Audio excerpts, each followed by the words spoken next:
ಸಕಲ ವಿಧವಾದಂಥ ದೋಷಗಳು ಪಾಪಗಳು ಪರಿಹಾರ ಆಗುತ್ತೆ. ಅದಕ್ಕೆ ಇದು ಪುರಾಣ ಅಂತ ಹೇಳ್ತಿರ್ತಾರೆ. ಈ ಪುರಾಣ ಶ್ರವಣ ಮಾಡೋದು ಅಂತಂದರೆ ಪುರಾಣದಲ್ಲಿ ನಮ್ಮ ವಿಷಯ ಬಂದಿಲ್ಲ ಅಂತ ಹೇಳೋಕ್ಕಾಗಲ್ಲ. ನಮ್ಮ ವಿಷಯವೂ ಬಂದಿರುತ್ತೆ, ಪ್ರತ್ಯೇಕವಾಗಿ ಹೆಸರು ಹೇಳಿರೋದಿಲ್ಲ ಅಷ್ಟೇ. ಈ ಪುರಾಣ ನೋಡೋದು ಅಂತಂದರೆ ಈ ಫೋಟೋ ಆಲ್ಬಮ್ ನೋಡೋದಂತೆ ಅಂತ ಹೇಳ್ತಾರೆ. ಫೋಟೋ ಆಲ್ಬಮ್ಗಳಿರ್ತವೆ. ಎಷ್ಟೊಂದು ಸಲ ಮನೆಯಲ್ಲಿ ಕಾರ್ಯಕ್ರಮಗಳು ಓದು ಒಂದು 15 ದಿವಸ ಬಿಟ್ಟು ಆ ಪುರೋಹಿತರು ಅವ್ರ ಮನೆಗೆ ಬಂದಿರ್ತಾರೆ. ಕರ್ತೃ ಮನೆಗೆ ಮದುವೆ ಎಲ್ಲ ಆಗ್ತಾರಪ್ಪ, ಎಲ್ಲ ಕಾರ್ಯಕ್ರಮ ಚೆನ್ನಾಗಿ ಮುಗಿತಾ ಎಲ್ಲ ಸುಧಾರಿಸ್ಕೊಂಡ್ರ ಅಂತ ಕೇಳೋದಕ್ಕೆ ಅಂತ ಪುರೋಹಿತರು ಬಂದಿರ್ತಾರೆ. ಎಲ್ಲ ಭಾಳ ಆಗಿ ವೈಭವ ಆಯ್ತಾ ಚೆನ್ನಾಗಿ ಫೋಟೋಗಳೆಲ್ಲ ಭಾಳ ಬಂದಿದೆ ನೋಡ್ರಿ ಅಂತ. ಆ ಹಳೆ ಕಾಲದಲ್ಲಿ ಅದು ಒಂದು ಕ್ರಮ ಇರ್ತದೆ. ದೊಡ್ಡ ದೊಡ್ಡ ಫೋಟೋಗಳು ಮಹಾಭಾರತ ಗ್ರಂಥ ಇದ್ದಂಗೆ ದೊಡ್ಡ ದೊಡ್ಡ ಆಲ್ಬಮ್ಗಳು ತಂದು ಆಚಾರ ಕೈ ಕೊಟ್ಟು ಅವರು ಆ ಫೋಟೋ ಒಂದೊಂದೇ ನೋಡ್ತಾ ಇರೋದು. ಅವ್ರ ಫೋಟೋ ನೋಡೋ ಹೊತ್ತಿಗೆ ಈ ಮನೆ ಮಂದಿಗೆಲ್ಲ ಸಂಭ್ರಮ. ಅವ್ರು ಸುತ್ತಲೂ ನಿಂತ್ಬಿಟ್ಟಿರ್ತಾರೆ. ಅವ್ರು ಒಂದೊಂದೇ ಫೋಟೋ ಜೋರ್ ನಿಧಾನಕ್ಕೆ ನಿಧಾನಕ್ಕೆ ನಾನು ಎಲ್ಲಿದ್ದೀನಿ ನೋಡ್ರಿ, ನಾನು ಇಲ್ಲಿದ್ದೀನಿ ನೋಡ್ರಿ ಅಂತ. ಈ ಆಚಾರ್ಯ ತಾನು ಎಲ್ಲಿದ್ದೀನಿ ನೋಡ್ಕೋಬೇಕು ಸರ್. ಅವ್ರು ತನ್ನನ್ನು ಎಲ್ಲಿದ್ದಾನೆ ಅಂತ ನೋಡ್ಕೊಳ್ತಾ ಇರ್ತಾರೆ. ಅವ್ರಿಗೆ ಸಂಭ್ರಮ, ನನ್ನನ್ನು ನೋಡಲಿ ಆಚಾರ್ಯರು, ನಾನು ಇಲ್ಲಿದ್ದೀನಿ, ನನ್ನ ಸೋದರತೆ ಮಗಳು ನನ್ನ ಗೆಳತಿ ಯಾವ್ಯಾವ ಅವ್ರು ತೋಡಿ ಮಾಡ್ತೀವಿ ಆಚಾರ್ಯರು. ಅವ್ರು ದಬ ದಬ ತಿರುವಾಕಂದ್ರೆ ಬೇಡ ನಿಧಾನಕ್ಕೆ ನೋಡ್ರಿ ಅಂತ. ಈ ಆಚಾರ ತಾನು ಎಲ್ಲಿ ಬಿಟ್ಟಿದ್ದೀನಿ ಫೋಟೋದಲ್ಲಿ ಅದು ನೋಡ್ತಾ ಇರ್ತಾರೆ. ಎಲ್ಲೋ ನಿದ್ದೆ ಮಾಡೋದು ಫೋಟೋ ಹಿಡಿದಿರೋಣ, ಅದು ಎಲ್ಲೋ ಸ್ವಲ್ಪ ಆಗಲ್ಲ, ತಾನು ಏನು ಕಾಣಿಸ್ತಾ ಇದ್ದೀನಿ ಅಂತ ತಾನೇನೋ ಫೋಟೋ ಸ್ವಲ್ಪ ಹೆಚ್ಚು ಗಮನಿಸಿ ನೋಡ್ತಾರೆ. ಪುರಾಣ ಹೇಳೋದು ಹಾಗೆ ನಮ್ಮನ್ನು ಪ್ರತ್ಯೇಕವಾಗಿ ಹೇಳೋದಿಲ್ಲ. ನಮ್ಮ ಆಂತರಿಕವಾದ ಗುಣಗಳು ದೋಷಗಳು ನಮಗೆ ಗೊತ್ತಿರುತ್ತೆ. ಯಾವ್ಯಾವ ಸಂದರ್ಭದಲ್ಲಿ ಒಂದೇ ಮನುಷ್ಯ ನೂರಾರು ಪಾತ್ರಧಾರಿಯಾಗಿರ್ತಾನೆ ಅವನ ಜೀವನದಲ್ಲಿ. ಒಮ್ಮೆ ಒಳ್ಳೆಯವನಾಗ್ತಾನೆ, ಒಮ್ಮೆ ಕೆಟ್ಟವನಾಗ್ತಾನೆ, ಒಮ್ಮೆ ಜಿಪುಣನಾಗ್ತಾನೆ, ಒಮ್ಮೆ ಆತ ಅಪಾರ ಧಾರಾಳಿ ಆಗ್ತಾನೆ. ಏನೇನೋ ಎಲ್ಲ ರೀತಿಯ ಗುಣಗಳು ನಮ್ಮಲ್ಲಿ ಹಾಸುಹೊಕ್ಕಾಗಿ ತುಂಬಿಕೊಂಡಿರುತ್ತೆ. ಯಾವ್ಯಾವ ಗುಣಗಳನ್ನು ಯಾವ್ಯಾವ ಕಾಲದಲ್ಲಿ ನಾವು ಪ್ರತಿಬಿಂಬಿಸಿರ್ತೀವಿ ಅದಕ್ಕೆ ಏನು ಫಲ ಅನ್ನೋದನ್ನ ಆ ಭಾಗವತದಲ್ಲಿ ವರ್ಣನೆ ಮಾಡಿದ್ದಾರೆ. ಅದನ್ನು ತಿಳ್ಕೊಂಡು ಓಹೋ ನಮಗೂ ಇಂಥದ್ದಾಗುತ್ತೆ ಅಂತ ತಿಳ್ಕೊಬೇಕಷ್ಟೇ. ಹಾಗೆ ನಮ್ಮನ್ನು ಪ್ರತ್ಯೇಕವಾಗಿ ಹೆಸರಿಸಿ ಭಾಗವತದಲ್ಲಿ ತಿಳಿಸೋದಿಲ್ಲ. ಸನತ್ ಕುಮಾರ್ ಹೇಳ್ತಾ ಇದ್ದಾರೆ, ಈ ಭಾಗವತವನ್ನು ಶ್ರವಣ ಮಾಡೋದ್ರಿಂದ ಯಾರು ಪಾಪಿಗಳೋ ದುರಾಚಾರತರೋ, ಆಚಾರ ಅನಾಚಾರ ದುರಾಚಾರ ಅಂತೆಲ್ಲ ಇದೆ. ಹೇಳಿದ್ದನ್ನು ಮಾಡೋದು ಅದು ಸದಾಚಾರ, ಮಾಡದೆ ಬಿಡೋದು ಅನಾಚಾರ, ಮಾಡಬಾರ್ದನ್ನು ಮಾಡೋದು ದುರಾಚಾರ. ಈ ಆಚಾರ ವ್ಯತ್ಯಾಸ ಇದೆ. ಅನಾಚಾರಿಗಳು ಬೇರೆ, ದುರಾಚಾರಿಗಳು ಬೇರೆ. ದುರಾಚಾರಿಗಳ ಸಹವಾಸನೂ ಮಾಡಬಾರ್ದು. ಅನಾಚಾರಿಗಳು ಅದು ದೋಷವೇ ಆದರೂ ಅವರಷ್ಟು ದೋಷಗಳಲ್ಲ. ಹೀಗೆ ಅವರು ಯಾವುದೇ ರೀತಿಯ ದುರಾಚಾರರತರಾಗಿದ್ದರೂ ಭಾಗವತವನ್ನು ಕೇಳೋದ್ರಿಂದ ಉದ್ಧಾರ ಆಗ್ತಾರೆ. ವಿಮಾರ್ಗಿಗಳು ಅಂತಂತಾರೆ. ಅಂದರೆ ಯಾವುದು ಶಾಸ್ತ್ರ ಹೇಳಿದಂಥ ಮಾರ್ಗ ಇದೆ, ಒಬ್ಬೊಬ್ಬರಿಗೂ ಒಂದೊಂದು ಮಾರ್ಗ ಅಂತ. ಆ ಮಾರ್ಗವನ್ನು ಬಿಟ್ಟಂಥ ಅವರು ಕ್ರೋಧ ಎಂಬುವಂತಹ ಅಗ್ನಿ ಅವರನ್ನೇ ಸುಟ್ಟುಬಿಟ್ಟಿರುತ್ತೆ. ಅಂದರೆ ಸಿಕ್ಕಾಪಟ್ಟೆ ಕೋಪಿಷ್ಟರು. ಕೆಲವು ಸ್ವಭಾವ ಯಾವಾಗಲೂ ಕೋಪದಲ್ಲೇ ಇರ್ತಾರೆ. ಅವ್ರಿಗೆ ಏನು ಮಾತಾಡಿಸೋದು ಕೋಪದಲ್ಲೇ ಉತ್ತರ ಕೊಡ್ತಾರೆ. ಏನು ನೀವು ಹೆಸರು ನಾಳೆ ಜಗದ ಇಲ್ಲ ಅಂತ ಸಿಡಿಗಿರ್ತಾರೆ. ಏನಪ್ಪ ನಿಮ್ಮ ಆಸ್ತಿನ ಕೇಳಿದೆ, ಹೆಸರೇನು ಅಂತ ಕೇಳಿದ್ರೆ ಯಾಕೆ ಇಷ್ಟು ಕೋಪ ಮಾಡ್ಕೊಳ್ತು ಅಂತ. ನಮ್ಮ ಹೆಸರು ನೀವು ಕೇಳಿದ್ದೇ ಕೋಪ ಬಂತು ಅಂತ. ಅವ್ರು ಕೋಪ ಬರೋದು ಅಂತಿಲ್ಲ, ಕೋಪ ಇರೋದು ಯಾವಾಗಲೂ ಅದು ನಿರಂತರ. ಈ ರೀತಿ ಕೋಪ ಎಂಬುವಂಥ ಅಗ್ನಿಯಲ್ಲಿ ಯಾರು ಸುಟ್ಟಿರ್ತಾರೆ, ಯಾರು ಕುಟಿಲರಿರ್ತಾರೆ, ಯಾರು ಕಾಮಿಗಳಿರ್ತಾರೆ, ಯಾರು ಸತ್ಯಹೀನರು, ತಂದೆ ತಾಯಿಗಳನ್ನ ದೂಷಣೆ ಮಾಡುವಂಥವ್ರು, ಆಸೆ ಹುಡುಕರು, ಕೆಲವರು ಏನು ಕಂಡ್ರು ನನಗೆ ಬೇಕು ಅಂತ ಸಿಕ್ಕಾಪಟ್ಟೆ ಯಾವುದೊಂದು ಒಳ್ಳೆಯ ವಸ್ತು ಕಂಡ್ರು ಇದು ನನಗೆ ಬೇಕು ಅದನ್ನು ತೊಗೊಂಡು ಉಪಯೋಗಿಸುವಷ್ಟು ಯೋಗ್ಯತೆಯೂ ಇರೋದಿಲ್ಲ, ಅದು ನನಗೆ ಬೇಕು ಅಂತ ಆಸೆ ಇದೆ.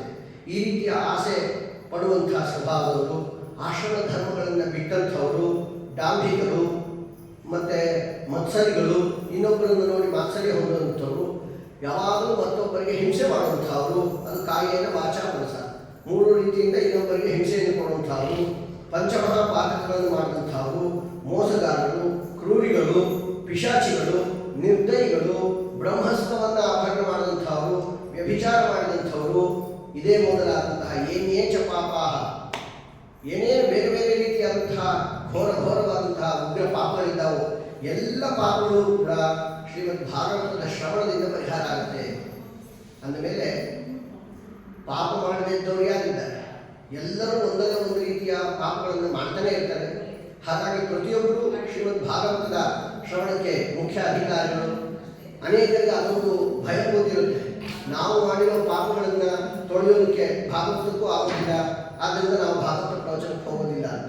ನೀವು ಎಷ್ಟೇ ಘೋರ ಪಾಪ ಮಾಡಿರಲಿ ಅದನ್ನು ತೊಳೆಯುವ ಶಕ್ತಿ ಶ್ರೀಮದ್ ಭಾಗವತಕ್ಕಿದೆ. ಭಾಗವತದ ಮೇಲೆ ಚಾಲೆಂಜ್ ಮಾಡಕ್ಕೆ ಹೋಗಬೇಡ್ರಿ. ನಾಮೋಸ್ತಿ ಯಾವತಿ ಶಕ್ತಿ ಪಾಪ ನಿರ್ಹರಣೆ ಹರೇ ತಾವತ್ಕರ್ತು ನ ಶಕ್ನೋತಿ ಪಾತಕಂ ಪಾತಕೀ ಜನಃ. ಭಗವಂತನ ಒಂದು ನಾಮೋಚ್ಚಾರಣೆಗೆ ಎಷ್ಟು ಪಾಪ ಪರಿಹಾರ ಮಾಡುವ ಶಕ್ತಿ ಇದೆಯೋ ಅಷ್ಟು ಪಾಪವನ್ನು ಮಹಾಪಾಪಿಗಳು ಕೂಡ ಮಾಡೋದಕ್ಕೆ ಸಾಧ್ಯ ಇಲ್ಲ.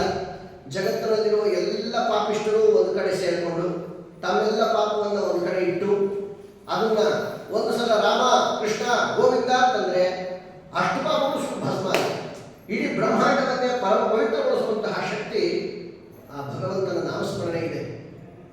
ಅಂಥ ಶ್ರೀಮದ್ ಭಾಗವತದಲ್ಲಿ ಹೆಜ್ಜೆ ಹೆಜ್ಜೆಯಲ್ಲಿ ಪರಿಪುಟಿತೋ ಅನುಪದಂ ಕಥಾ ಪ್ರಸಂಗೈ, ಹೆಜ್ಜೆ ಹೆಜ್ಜೆಯಲ್ಲಿ ಭಗವಂತನ ಮಹಾತ್ಮ್ಯವನ್ನ, ಭಗವದ್ ಭಕ್ತರ ಗುಣಗಾನವನ್ನ ಎಲ್ಲವನ್ನು ವರ್ಣನೆ ಮಾಡಿರೋದ್ರಿಂದ ಯಾವ ವಿಷಯವನ್ನು ಕೇಳೋದ್ರಿಂದಲೂ ನಮ್ಮ ಕೋಟಿ ಕೋಟಿ ಪಾಪಗಳ ಪ್ರಕ್ಷಾಳನೆ ಆಗುತ್ತೆ. ಭಾಗವತ ಕೇಳೋ ತನಕ ಅವನು ಪಾಪಿಷ್ಠ.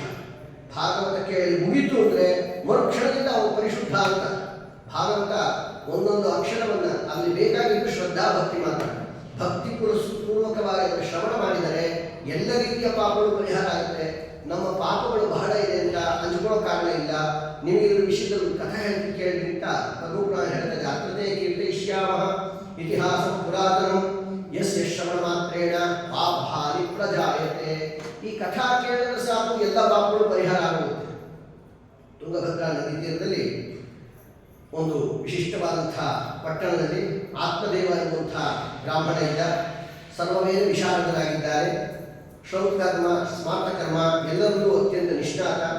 ದ್ವಿತೀಯ ಇವ ಭಾಸ್ಕರ, ಎರಡನೇ ಸೂರ್ಯನಂತೆ ಬ್ರಹ್ಮವರ್ಚಸ್ಸಿನಿಂದ ಕಂಗೊಳಿಸುವಂತಹ ಬ್ರಾಹ್ಮಣ ಆತ್ಮದೇವ. ಅವನು ನಿತ್ಯದಲ್ಲೂ ಭಿಕ್ಷಾಟನೆಯನ್ನು ಮಾಡಿ ಹಣಗಳನ್ನು ಗಳಿಸಿ ಜೀವನವನ್ನು ಸಾಗಿಸ್ತಾ ಇದ್ದ. ಅವನ ಹೆಂಡತಿ ಹೆಸರು ಧುಂಧುಲಿ ಅಂತ. ಸ್ವವಾಕ್ಯ ಸ್ಥಾಪಿಕಾ ನಿತ್ಯಂ. ಅವಳ ಸ್ವಭಾವ ಏನು ಅಂದರೆ ಮನೆಯಲ್ಲಿ ಅವಳದ್ದೇ ಹಠ ನಡಿಬೇಕು. ಅದು ಬಹಳ ದೊಡ್ಡ ಚಟ.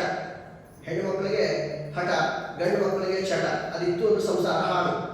ಭಾರಿ ಹಠ. ತಾನು ಹೇಳಿದ್ದೇ ನಡಿಬೇಕು. ಅದು ಏನಾದರೂ ಸರಿ ಅವಳ ಮಾತೇ ನಿಲ್ಲಬೇಕು ಅಂತ. ಈ ರೀತಿಯ ಸ್ವವಾಕ್ಯ ಸ್ಥಾಪಿಕಾ ನಿತ್ಯಂ. ಸುಂದರಿ ಸುಗುಣೋದ್ಭವ. ನೋಡೋದಕ್ಕೆ ಬಹಳ ಸುಂದರವಾಗಿದ್ದು ಒಳ್ಳೆಯ ಸತ್ಕುಲದಲ್ಲಿ ಹುಟ್ಟಿದ್ಲು. ಕುಲ ಒಳ್ಳೆಯದೇ ಹೊರತು ಅವಳ ಸ್ವಭಾವ ಒಳ್ಳೆಯದಿರಲಿಲ್ಲ. ಯಾವಾಗಲೂ ಲೋಕವಾರ್ತ ರಥ ಕ್ರೂರ. ಅವರಿವ್ರ ಮನೆ ಸುದ್ದಿ ಕೇಳೋದಲ್ಲೇ ಬಲು ಪ್ರೀತಿ. ಯಾವಾಗಲೂ ಕಂಡವರ ಮನೆ ಸುದ್ದಿ ಹೇಳ್ತಾ ಇರಬೇಕು, ಕೇಳ್ತಾ ಇರಬೇಕು. ಅದು ಎಷ್ಟೋ ಜನರಲ್ಲಿ ಆ ರೀತಿಯ ಗುಣ ಇರುತ್ತೆ. ಅವ್ರು ಇನ್ನೊಬ್ಬರ ಮನೆ ಸುದ್ದಿ ಮಾತಾಡ್ತಾ ಇದ್ರೆ ಬಲು ಆನಂದ. ಇವ್ರ ಮನೆಯೇ ಬೇಕಾದಷ್ಟು ಹಳಸ್ಕೊಂಡು ಹೋಗಿರುತ್ತೆ. ಆದರೂ ಮತ್ತೊಬ್ಬರ ಮನೆ ಸುದ್ದಿ ಮಾತಾಡೋದ್ರಲ್ಲಿ ಪರಮಾನಂದ ಕಾಣುವಂಥದ್ದು. ಎಷ್ಟೋ ದೊಡ್ಡ ಶ್ರೀಮಂತ ಹೆಂಗಸು ದಿಢೀರ್ ತವಳೆ ಪಾತ್ರ ತೊಳಿತಾ ಇದ್ದಾರೆ. ಪಕ್ಕದ ಮನೆಯವ್ರು ಬಂದು ಕೇಳಿದ್ರು, ಏನ್ರಿ ಇಷ್ಟು ದೊಡ್ಡ ಶ್ರೀಮಂತರು, ನೀವೇ ಕಸಮುಸ್ರೆ ಮಾಡ್ಕೊತಿರಲ್ಲ ಅಂತ. ಕೆಲಸದವ್ರನ್ನ ಬಿಡಿಸ್ಬಿಟ್ಟೇವಿ. ಯಾಕೆ ಚೆನ್ನಾಗಿ ಮಾಡ್ತಿದ್ದಿಲ್ಲ, ಯಾಕೆ ಬಿಡಿಸ್ಬಿಟ್ರಿ? ಸುಮ್ಮನೆ ಬಂದಾಗ್ರಿ ಮೂಕಿ ಥರ ಪಾತ್ರ ತಿಕ್ಕ ಹೋಗ್ತಾರೆ. ಒಂದು 4 ಮನೆ ಸುದ್ದಿ ಕೂಡ ಹೇಳೋದಿಲ್ಲ. ಅಂಥವ್ರಿಗೆ ಏನು ಉಪಯೋಗ? ಅದಕ್ಕೆ ನಾನೇ ತಿಳ್ಕೊತೀನಿ. ಅವ್ರು ಕಸಮುಸ್ರೆ ಕೆಲಸ ಆಗೋದಕ್ಕಿಂತ 4 ಮನೆ ಸುದ್ದಿ ಹೇಳಬೇಕು ಅಂತ. ಅದಕ್ಕೆ ಅವರು ಕೆಲಸಕ್ಕೆ ಇಟ್ಕೊಂಡಿದ್ದೆ ಹೊರತು ತನ್ನ ಮನೆ ಕೆಲಸ ಆಗಬೇಕು ಅನ್ನೋದು ಮುಖ್ಯ ಅಲ್ಲ. ತಾನು ಕಷ್ಟಪಟ್ಟರು ಪರವಾಗಿಲ್ಲ, ಇನ್ನೊಬ್ಬರ ಮನೆ ಸುದ್ದಿ ಸಿಗಲಿಲ್ಲ ಅಂತ ಅಂಥ ಕೆಲಸದವರೇ ಬೇಡ ಅನ್ನುವಷ್ಟರ ಮಟ್ಟಿಗೆ ಅವರಿಗೆ ಕಂಡವರ ಮನೆ ಸುದ್ದಿಯಲ್ಲಿ ಆಸಕ್ತಿ ಬಹಳ. ದುಂದುಲಿ ಸ್ವಭಾವನೂ ಹಾಗೆ ಇತ್ತು. ಲೋಕವಾರ್ತ ಕ್ರೂರ. ಪ್ರಾಯಶಃ ಬಹುಜನ್ಪಿಕ. ಸಿಕ್ಕಾಪಟ್ಟೆ ಮಾತಿನಲ್ಲಿ ಎಷ್ಟು ಮಾತಾಡಿದ್ರೂ ತೃಪ್ತಿ ಆಗೋದಿಲ್ಲ. ಆದರೆ 24 ಗಂಟೆ ಮನೆ ಕೆಲಸ ಮಾಡೋದು ಬಹಳ ಇಷ್ಟ. ತನ್ನ ಮನೆ ಕೆಲಸ ಯಾವಾಗಲೂ ಮನೆ ಸ್ವಚ್ಛ ಮಾಡ್ತಾ ಇರಬೇಕು, ಅದು ಇದು ಕೆಲಸ ಮಾಡ್ತಾ ಇರಬೇಕು. ಕೃಪಣ ಕಲಹಪ್ರಿಯ. ಜಗಳ ಆಡೋದ್ರಲ್ಲಿ ಇರುವಷ್ಟು ಆಸಕ್ತಿ ಇನ್ಯಾವುದರಲ್ಲೂ ಇಲ್ಲ. ಯಾವಾಗಲೂ ಒಂದು ವಿಷಯ ತೆಗೆದು ಗಲಾಟೆ ಮಾಡ್ತಾ ಇರೋದು. ಕಡೆ ಗಂಡ ಅಂತೂ ಇದ್ದೇ ಇದ್ದಾರಲ್ಲ ಬಯಸ್ಕೊಂಡಿರೋದಕ್ಕೆ. ಹಗಲು ರಾತ್ರಿ ಅವನ್ನ ಬೈಯೋದು, ಸುಮ್ಮನಿದ್ರು ಬೈಯೋದು, ಸುಮ್ಮನಿದ್ರು ಬೈಯೋದು. ಕೆಲವು ಸ್ವಭಾವ ಏನಿದ್ರು ಅದು ಜಗಳ ಆಡೋದಕ್ಕೆ ಅಂತ ಹುಟ್ಟಿಬಿಟ್ಟಿರ್ತಾರೆ. ಊಟ ಮಾಡೋ ಹೊತ್ತಿಗೆ ಏನಾದ್ರು ಒಂದು ಗಂಟೆಗೆ ಒಂದು 4 ಮಾತು ಅಂದ್ಬಿಟ್ಟೆ ಹಾಕೋದು. ಅವ್ನು ಸುಮ್ಮನೆ ಬಾಯಿ ಹೊಸ್ಕೊಂಡು ಊಟ ಮಾಡ್ತಾರೆ. ದನ ತಿಂತಿರಲ್ಲ, ಒಂದು ಸಾಕು ಬೇಕು ಹೇಳಕ್ ಗೊತ್ತಾಗಲ್ಲ, ಚೆನ್ನಾಗಿದೆ ಅಂತ ಹೇಳಕ್ ಗೊತ್ತಾಗಲ್ಲ ಅಂತ ಅದಕ್ಕೊಂದಷ್ಟು ಬೈದಿರ್ತಾರೆ. ಇವನು ಪಾಪ ಗಂಡ ಅನ್ಕೋಬೇಕು, ಚೆನ್ನಾಗಿದೆ ಚೆನ್ನಾಗಿಲ್ಲ ಹೇಳಿದ್ರು ಬೈತಾಳ, ನಾಳೆ ಏನಾದ್ರು ಹೇಳೋಣ ಅಂತ. ಭಾಳ ಸಂತೋಷಪಟ್ಟು ಒಂದು ದಿವಸ ಎಷ್ಟು ಚೆನ್ನಾಗಿ ಮಾಡಿದ್ವಿ ಸಾರು, ಭಾಳ ಚೆನ್ನಾಗಿದೆ, ಅದೇ ಇವತ್ತು ಸ್ಪೆಷಲ್ ಆಗಿ ಹೇಳ್ತೀರಿ, ಇಷ್ಟು ದಿವಸ ಯಾರು ನೀವು ಚೆನ್ನಾಗಿ ಮಾಡಾಕಿದ್ರು. ಚೆನ್ನಾಗಿದೆ ಅಂದ್ರೂ ಬೈದು, ಚೆನ್ನಾಗಿಲ್ಲ ಅಂದರೆ ಏಟೇ ಬೀಳುತ್ತೆ, ಮತ್ತು ನಾಳೆ ಊಟವೇ ಇರೋದಿಲ್ಲ. ಈ ರೀತಿ ಎಲ್ಲ ವಿಷಯಕ್ಕೂ ಜಗಳ ಆಗುವಂಥದ್ದು. ಅದು ದುಂದುಲಿ ಸ್ವಭಾವ. ಕಲಹಪ್ರಿಯ, ಕೃಪಣ ಕಲಹಪ್ರಿಯ. ಹೀಗೆ ನಿರಂತರವಾಗಿ ಕೆಟ್ಟ ಸ್ವಭಾವದ ಹೆಂಡತಿ ದುಂದುಲಿ. ಇಂತಹ ಹೆಂಡತಿಯನ್ನು ಪಡೆದಂತಹ ಆತ್ಮದೇವನಿಗೆ ಅವನಿಗೆ ಗಂಡು ಮಗನು ಹುಟ್ಟಲಿಲ್ಲ, ಹೆಣ್ಣು ಮಗನು ಹುಟ್ಟಲಿಲ್ಲ. ತತಶ್ಚಿಂತ ಪರೋ ಭೃಷಂ, ಭಾರಿ ಚಿಂತಾಕ್ರಾಂತನಾದ. ಆ ಕಾಲಕ್ಕೆ ಬಹಳ ದುಃಖಪಟ್ಟು ಮನೆ ಬಿಟ್ಟು ಹೊರಟೋದ. ಆತ್ಮಹತ್ಯೆ ಮಾಡ್ಕೋಬೇಕು ಅಂತ ಮನಸ್ಸಿನಲ್ಲಿ ಯೋಚನೆ ಮಾಡಿ ಹೊರಟೋದ. ಎಲ್ಲಾದರೂ ಹೋಗಿ ಸತ್ತೋಗೋಣ, ಏನು ಪ್ರಯೋಜನ ಇಲ್ಲ ಈ ಸಂಸಾರದಲ್ಲಿ, ಒಂದು ಮಕ್ಕಳನ್ನು ಪಡೆದ ಮೇಲೆ ಪ್ರಯೋಜನ ಏನು ಅಂತ ಬಹಳ ದೂರ ಕಾಡಿನಲ್ಲಿ ಹೋಗಿ ಯಾವುದೋ ಒಂದು ಜಲಾಶಯವನ್ನು ಕಂಡ. ಆಯಾಸ ಬಹಳ ಆಗಿತ್ತು, ನೀರನ್ನು ಕುಡಿದ. ಸ್ವಲ್ಪ ವಿಶ್ರಾಂತಿ ಪಡೆದು ಹೋಗೋಣ ಅನ್ನೋ ಹೊತ್ತಿಗೆ ಸನ್ಯಾಸಿ ಕಷ್ಟಿದಾದಂತಹ ಯಾರೋ ಒಬ್ಬರು ಸ್ವಾಮಿಗಳಲ್ಲಿ ಬಂದರು. ಅಂಥವ್ರು ನಮಸ್ಕಾರ ಮಾಡಿದ. ಆಗ ಯತಿಗಳು ಕೇಳ್ತಾ ಇದ್ದಾರೆ, ಯಾಕೋ ಬ್ರಾಹ್ಮಣ, ಯಾಕೆ ಇಷ್ಟ ಆಗ್ತಾ ಇದ್ದಿ, ಮುಖ ಎಲ್ಲ ಬಾಡಿ ಹೋಗಿದೆ, ಏನು ನಿನ್ನ ದುಃಖ ಏನು, ಎಲ್ಲ ವಿಷಯವನ್ನು ನನಗೆ ಹೇಳಪ್ಪ ಅಂತ. ಆಗ ಈ ಬ್ರಾಹ್ಮಣ ಹೇಳ್ತಾ ಇದ್ದಾನೆ, ಆತ್ಮದೇವ ಏನು ಹೇಳಿ ಸ್ವಾಮಿ, ನನ್ನ ಜನ್ಮಾಂತರದ ಪಾಪ ಸಂಚಿತ ಕರ್ಮಗಳು ಬಹಳ ಇದೆ. ನನ್ನ ಪೂರ್ವಜರೆಲ್ಲರೂ ನನ್ನ ಕಣ್ಣೀರನ್ನೇ ನೀರಾಗಿ ಕುಡಿತಾ ಇದ್ದಾರೆ, ಒಳ್ಳೆ ನೀರು ಸಿಗೋದಿಲ್ಲ. ನಾನು ಕೊಟ್ಟಂತಹ ಪಿಂಡ ಪ್ರದಾನವನ್ನು ಅವರು ಸ್ವೀಕಾರ ಮಾಡ್ತಾ ಇಲ್ಲ. ಮಕ್ಕಳಿಲ್ಲದೆ ಇರೋದ್ರಿಂದ ನನ್ನ ಹೃದಯ ಶೂನ್ಯವಾಗೋಗಿದೆ. ನನ್ನ ಜೀವನಕ್ಕೆ ಧಿಕ್ಕಾರ ಇದೆ. ಮಕ್ಕಳಿಂದ ಇದ್ದ ಮೇಲೆ ನಾನು ಬದುಕಿ ಏನು ಪ್ರಯೋಜನ? ದಿಗ್ಧನಂ ಚಾರತ್ಯಸ್ಯ, ಮಕ್ಕಳಿಂದ ಇದ್ದವರ ಹಣಕ್ಕೆ ಧಿಕ್ಕಾರ ಇರಲಿ. ಹಣ ಅಂತ ಪಡೆದ್ರೆ ಅದು ಮಕ್ಕಳಿಗೋಸ್ಕರ ವಿನಿಯೋಗ ಮಾಡಬೇಕಂದ್ರೆ ನಿಜವಾದ ಹಣ. ನನಗೆ ಮಕ್ಕಳೇ ಗತಿ ಇಲ್ಲ. ನನ್ನಂತಹ ವ್ಯಕ್ತಿ ಹತ್ರ ಎಷ್ಟು ಹಣ ಇದ್ದರೆ ಉಪಯೋಗ? ದಿಕ್ಕುಲವು ಸಂತತಿ ವಿನ, ನಾನು ಬಹಳ ದೊಡ್ಡ ಕುಲದವನು ಅಂತ ಹೇಳ್ಕೊಂಡು ಏನು ಉಪಯೋಗ? ಮಕ್ಕಳು ಪಡೆದ ಮೇಲೆ ಆ ವಂಶಕ್ಕೂ ಮಹತ್ವ ಇಲ್ಲ.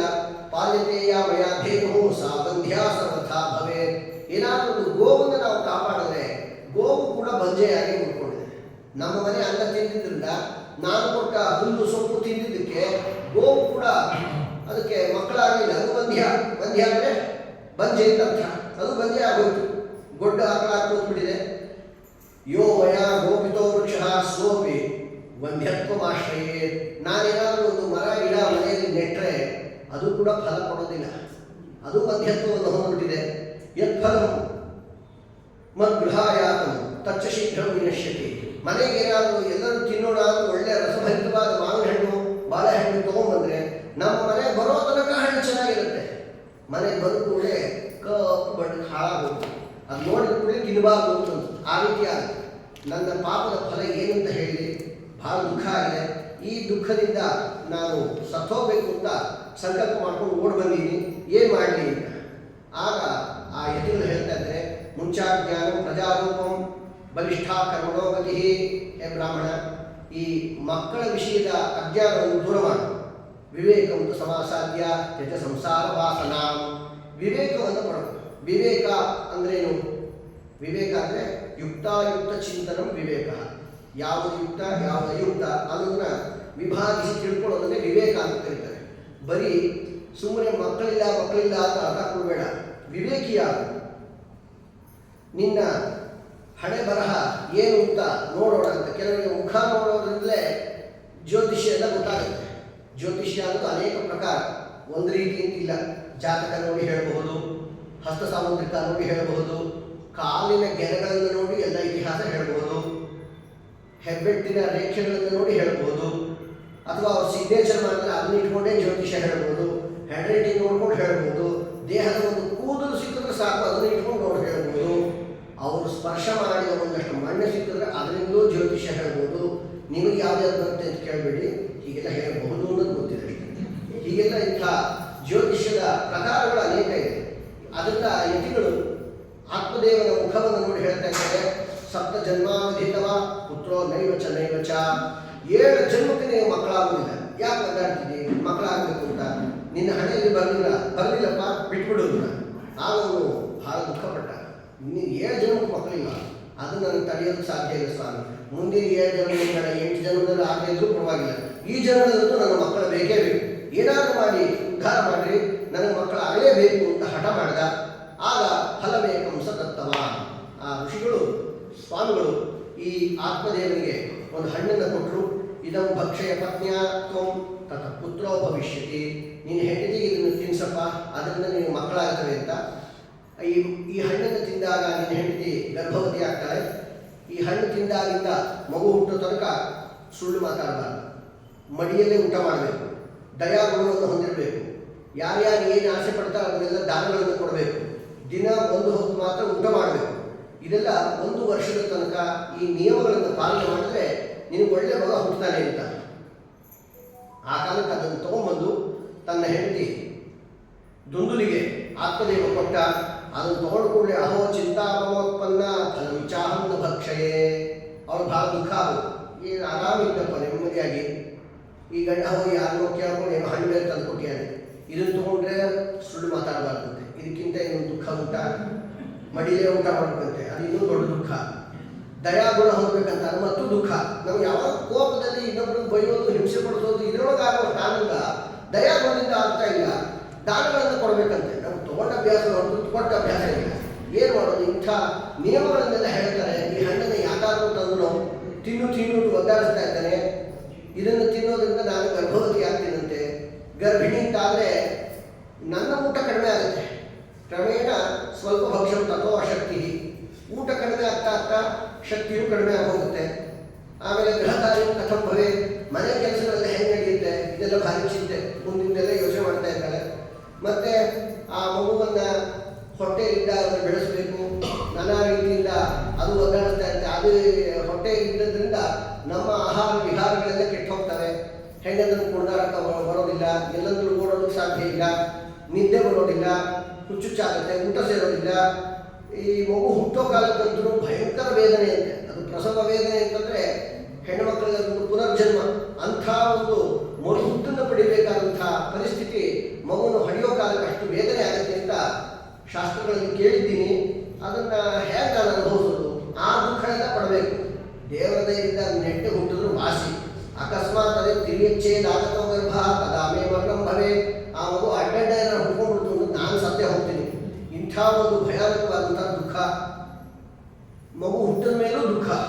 ಅದು ಹೊಟ್ಟೆಗೆ ಬಂದಾಗಿಂದ ದುಃಖ ಅನ್ನೋದಕ್ಕೆ ಮಿತಿಯೇ ಇಲ್ಲ. ಸತತವಾಗಿ ದುಃಖದಲ್ಲೇ ಕಾಲವನ್ನು ಕಳೆಯಬೇಕು. ನಮ್ಮ ಆಹಾರ ನಿದ್ರಾದಿಗಳನ್ನೆಲ್ಲ ಬಿಟ್ಟು ಆ ಮಕ್ಕಳನ್ನ ಪಾಲನೆ ಪೋಷಣೆ ಮಾಡಬೇಕು. ಅದಕ್ಕೆ ಮಲಮೂತ್ರಗಳನ್ನೆಲ್ಲ ನಾವೇ ಸ್ವಚ್ಛ ಮಾಡಬೇಕು. ಏನು ಹಣೆ ಬಾರ ಇದು? ಸುಕುಮಾರಿ ಕಥಂ ಸಹೆ. ನಾನು ಅದನ್ನೆಲ್ಲ ಹೇಗೆ ಸಹನೆ ಮಾಡ್ಕೊಳ್ಳುವಂಥದ್ದು. ಲಾಲನೆ ಪಾಲನೆ ದುಃಖಂ ಪ್ರಸೂತಾಯಾಶ್ಚ ವರ್ತತೆ.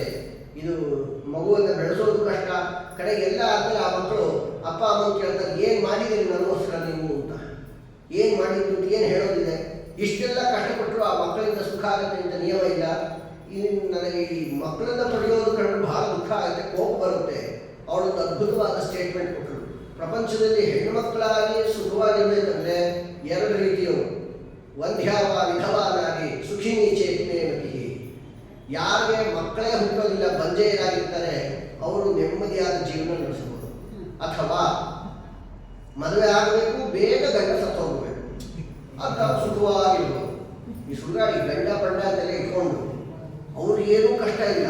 ಗರ್ಭಿಣಿ ಆಗೋದು ನಾವು, ಹಡಿಯೋದು ನಾವು, ಮಕ್ಕಳು ಬೆಳೆಸೋದು ನಾವು, ಎಲ್ಲ ಕಷ್ಟ ನಾವು ಪಡಬೇಕು. ಗಂಡಸರು ಮಾತ್ರ ಆರಾಮಿರ್ತಾರೆ. ಹೆಣ್ಣಿನ ಜನ್ಮವೇ ಘೋರ. ಅದರಿಂದ ವಧ್ಯೆ ಆಗಬೇಕು ಅಥವಾ ವಿಧವೆ ಆಗಬೇಕು. ಈ ರೀತಿ ಇಂಥ ಒಂದು ಕೆಟ್ಟ ನುಡಿಯನ್ನು ದುಂದುಲಿ ಬಿಟ್ಟು ಪ್ರಪಂಚದಲ್ಲಿ ಇಲ್ಲಿ ತನಕ ಯಾರೂ ಹೇಳಿಲ್ಲ. ಹೀಗೆ ಅವಳು ದುಃಖವನ್ನು ಪಡ್ತಾ ಇದ್ದಾಳೆ. ಏನು ಮಾಡಬೇಕು ಅಂತ ಚಿಂತೆ ಪಡ್ತಾ ಇರೋ ಕಾಲಕ್ಕೆ ಅವಳ ಹೆಂಡತಿ ಹತ್ಕೊಂಡು ಓಡ್ಬಂದಿದ್ದು ಮನೆಗೆ. ಅಕ್ಕ, ನನಗೆ ಭಾಳ ದುಃಖ ಬಂದಿದೆ ಅಂತ. ಅಯ್ಯೋ, ನನಗೆ ಭಾರಿ ದುಃಖ ಇದೆ, ನಿನ್ನ ಮುಂದೆ ಹೇಳೋಣ, ಯಾವಾಗ ನಿನ್ನ ಮನೆ ಬರಬೇಕು ಅಂತ ಯೋಚನೆ ಮಾಡ್ತಾ ಇದ್ದೆ, ನೀನೇ ಬಂದುಬಿಟ್ಟಿಯಾ ಬಾವ ಅಂತ ಕರೆದು. ಅಕ್ಕ ತಂಗಿ ಇಬ್ಬರು ಅಳ್ತಾ ಇದ್ದಾರೆ. ಅಕ್ಕ ಹೇಳಿದ್ರು, ನನ್ನ ದುಃಖ ನಾ ಹೇಳ್ತೀನಿ. ಬೇಡ ನನ್ನ ದುಃಖ ನಾ ಹೇಳ್ತೀನಿ ತಂಗಿ. ಅದರೊಳಗೂ ಸ್ಪರ್ಧೆ. ಅಕ್ಕ ಕಡೆ ಹೇಳೋದು, ಎಲ್ಲರಿಗಿಂತ ನಾನು ದೊಡ್ಡವಳು, ನಾನೇ ಮೊದಲು ಹೇಳೋದು ನನ್ನ ದುಃಖವನ್ನು. ನನ್ನ ಗಂಡ ಎಲ್ಲೋ ಹೋಗಿ ಯಾವುದೋ ಸ್ವಾಮಿಗಳ ಹತ್ರ ಅಭಿವಂದನೆ ಮಾಡಿದ್ದು ಹಣ್ಣು ತಂದುಬಿಟ್ಟಿದ್ದಾನೆ, ಅದನ್ನು ತಿನ್ನೋದ್ರಿಂದ ನಾನು ಗರ್ಭವತಿ ಆಗ್ತಿದ್ದಂತೆ. ಆವಾಗ ಭಾಳ ಕಷ್ಟಗಳಾಗತ್ತಲ್ಲ, ಅದನ್ನೇ ಮುಂದೆ ಹೇಳ್ಕೋಬೇಕು ಅಂತ ಬರಬೇಕು ಅಂತಿದ್ದೆ ಅಂತ. ಅವಳದ್ದು ಅಂಥ ಪತ್ನಿ ಮತ್ತೆ ಮಾಡಬೇಡ ಅಂತ. ಈಗಾಗಲೇ ನಾನು ಗರ್ಭವತಿ ಆಗೇ ಬಂದಿದ್ದೀನಿ, ಅದೇ ದುಃಖ ನನಗೆ, ಆ ದುಃಖ ಹೊತ್ಕೊಂಡೇ ಬಂದಿದ್ದೀನಿ ಅಂತ. ಎಂಥ ಅಕ್ಕ ತಂಗಿ ನೋಡ್ರಿ, ಅನುರೂಪವಾಗಿದ್ದಾರೆ. ಆ ತಂಗಿ ಹೇಳ್ತಾ ಇದ್ದಾರೆ, ನಾನು ಈಗಾಗಲೇ ಗರ್ಭವತಿ ಆಗೇ ಬಂದಿದ್ದೀನಿ, ಏನು ಮಾಡಲಿ, ನನಗಾದ ಕಷ್ಟ ಮತ್ತೆ ನಿನಗಾಗಬಾರ್ದು, ನೀನಂತ ತಪ್ಪು ಮಾಡಬೇಡ. ಅವಳಂತೇಳಿ ಮತ್ತು ನನ್ನ ಗಂಡ ಹೇಳಿದಾನಲ್ಲ, ಈ ಹಣ್ಣನ್ನು ತಿನ್ನಲೇಬೇಕು ಅಂತಂದು ಏನು ಮಾಡಲಿ ಅಂತ. ಅಯ್ಯೋ, ಅವ್ರ ಗಂಡ ಹೇಳದ ಅಂತ ಅದನ್ನೆಲ್ಲ ಕೇಳ್ತಾರೇನು? ಅವ್ರು ಹೇಳ್ತಾನೆ ಇರ್ತಾರೆ. ಅವರು ಪಾಠ ಓದು, ಪ್ರವಚನ ಮಾಡು, ಅದು ಕೇಳು, ಇದು ಕೇಳು, ಹರಿಕಥಾಂಸರ ಓದು ಅಂತ. ಅವರು ಬುದ್ಧಿ ಇಲ್ಲ, ಅವ್ರು ಹೇಳಿದ್ದೆಲ್ಲ ಕೇಳೋದು ಕುಂತಿಲ್ಲ. ತೊಗೊಂಡು ದನಕ್ಕೆ ಹಾಕು ಅಂತಂದು. ಅಲ್ಲ, ಮುಂದೆ ನನಗೆ ಗರ್ಭಿಣಿ ಅಂತ ಅವ್ನು ತಿಳ್ಕೊಳ್ತಾನೆ, ಗರ್ಭವತಿ ಅಂತ ನಾನು ಹೇಗೆ ಅವ್ನು ತೋರಿಸ್ಕೊಳ್ಳೋದು ಅಂತ. ಗಂಡಸರಿಗೆ ಮೋಸ ಮಾಡೋದು ದೊಡ್ಡ ಕಷ್ಟ ಏನು, ಬೇಕಾದ ಮೋಸ ಮಾಡೋದು, ನಾನು ಹೇಳ್ಕೊಡ್ತೀನಿ ಅಂತಂದು. ಎಷ್ಟು ಬುದ್ಧಿವಂತಲೆ, ಯಾವ ಯೂನಿವರ್ಸಿಟಿ ಕಲ್ತ್ಕೊಂಡ್ಬಂದು ಇಂಥದ್ದೆಲ್ಲ ನನಗೆ ಗೊತ್ತಿಲ್ಲ. ತಂಗಿ ಎಲ್ಲ ಪಾಠಗಳನ್ನು ಹೇಳ್ಕೊಟ್ರು. ಈಗಾಗಲೇ ಗರ್ಭವತಿಯಾದ ದುಃಖ ನಾನೊಬ್ಬರು ಅನುಭವಿಸ್ತಾ ಇರೋದು ಸಾಕು, ಮತ್ತೆ ನೀನು ಅದೇ ಪ್ರಪಾತದಲ್ಲಿ ಬೀಳಬೇಡ.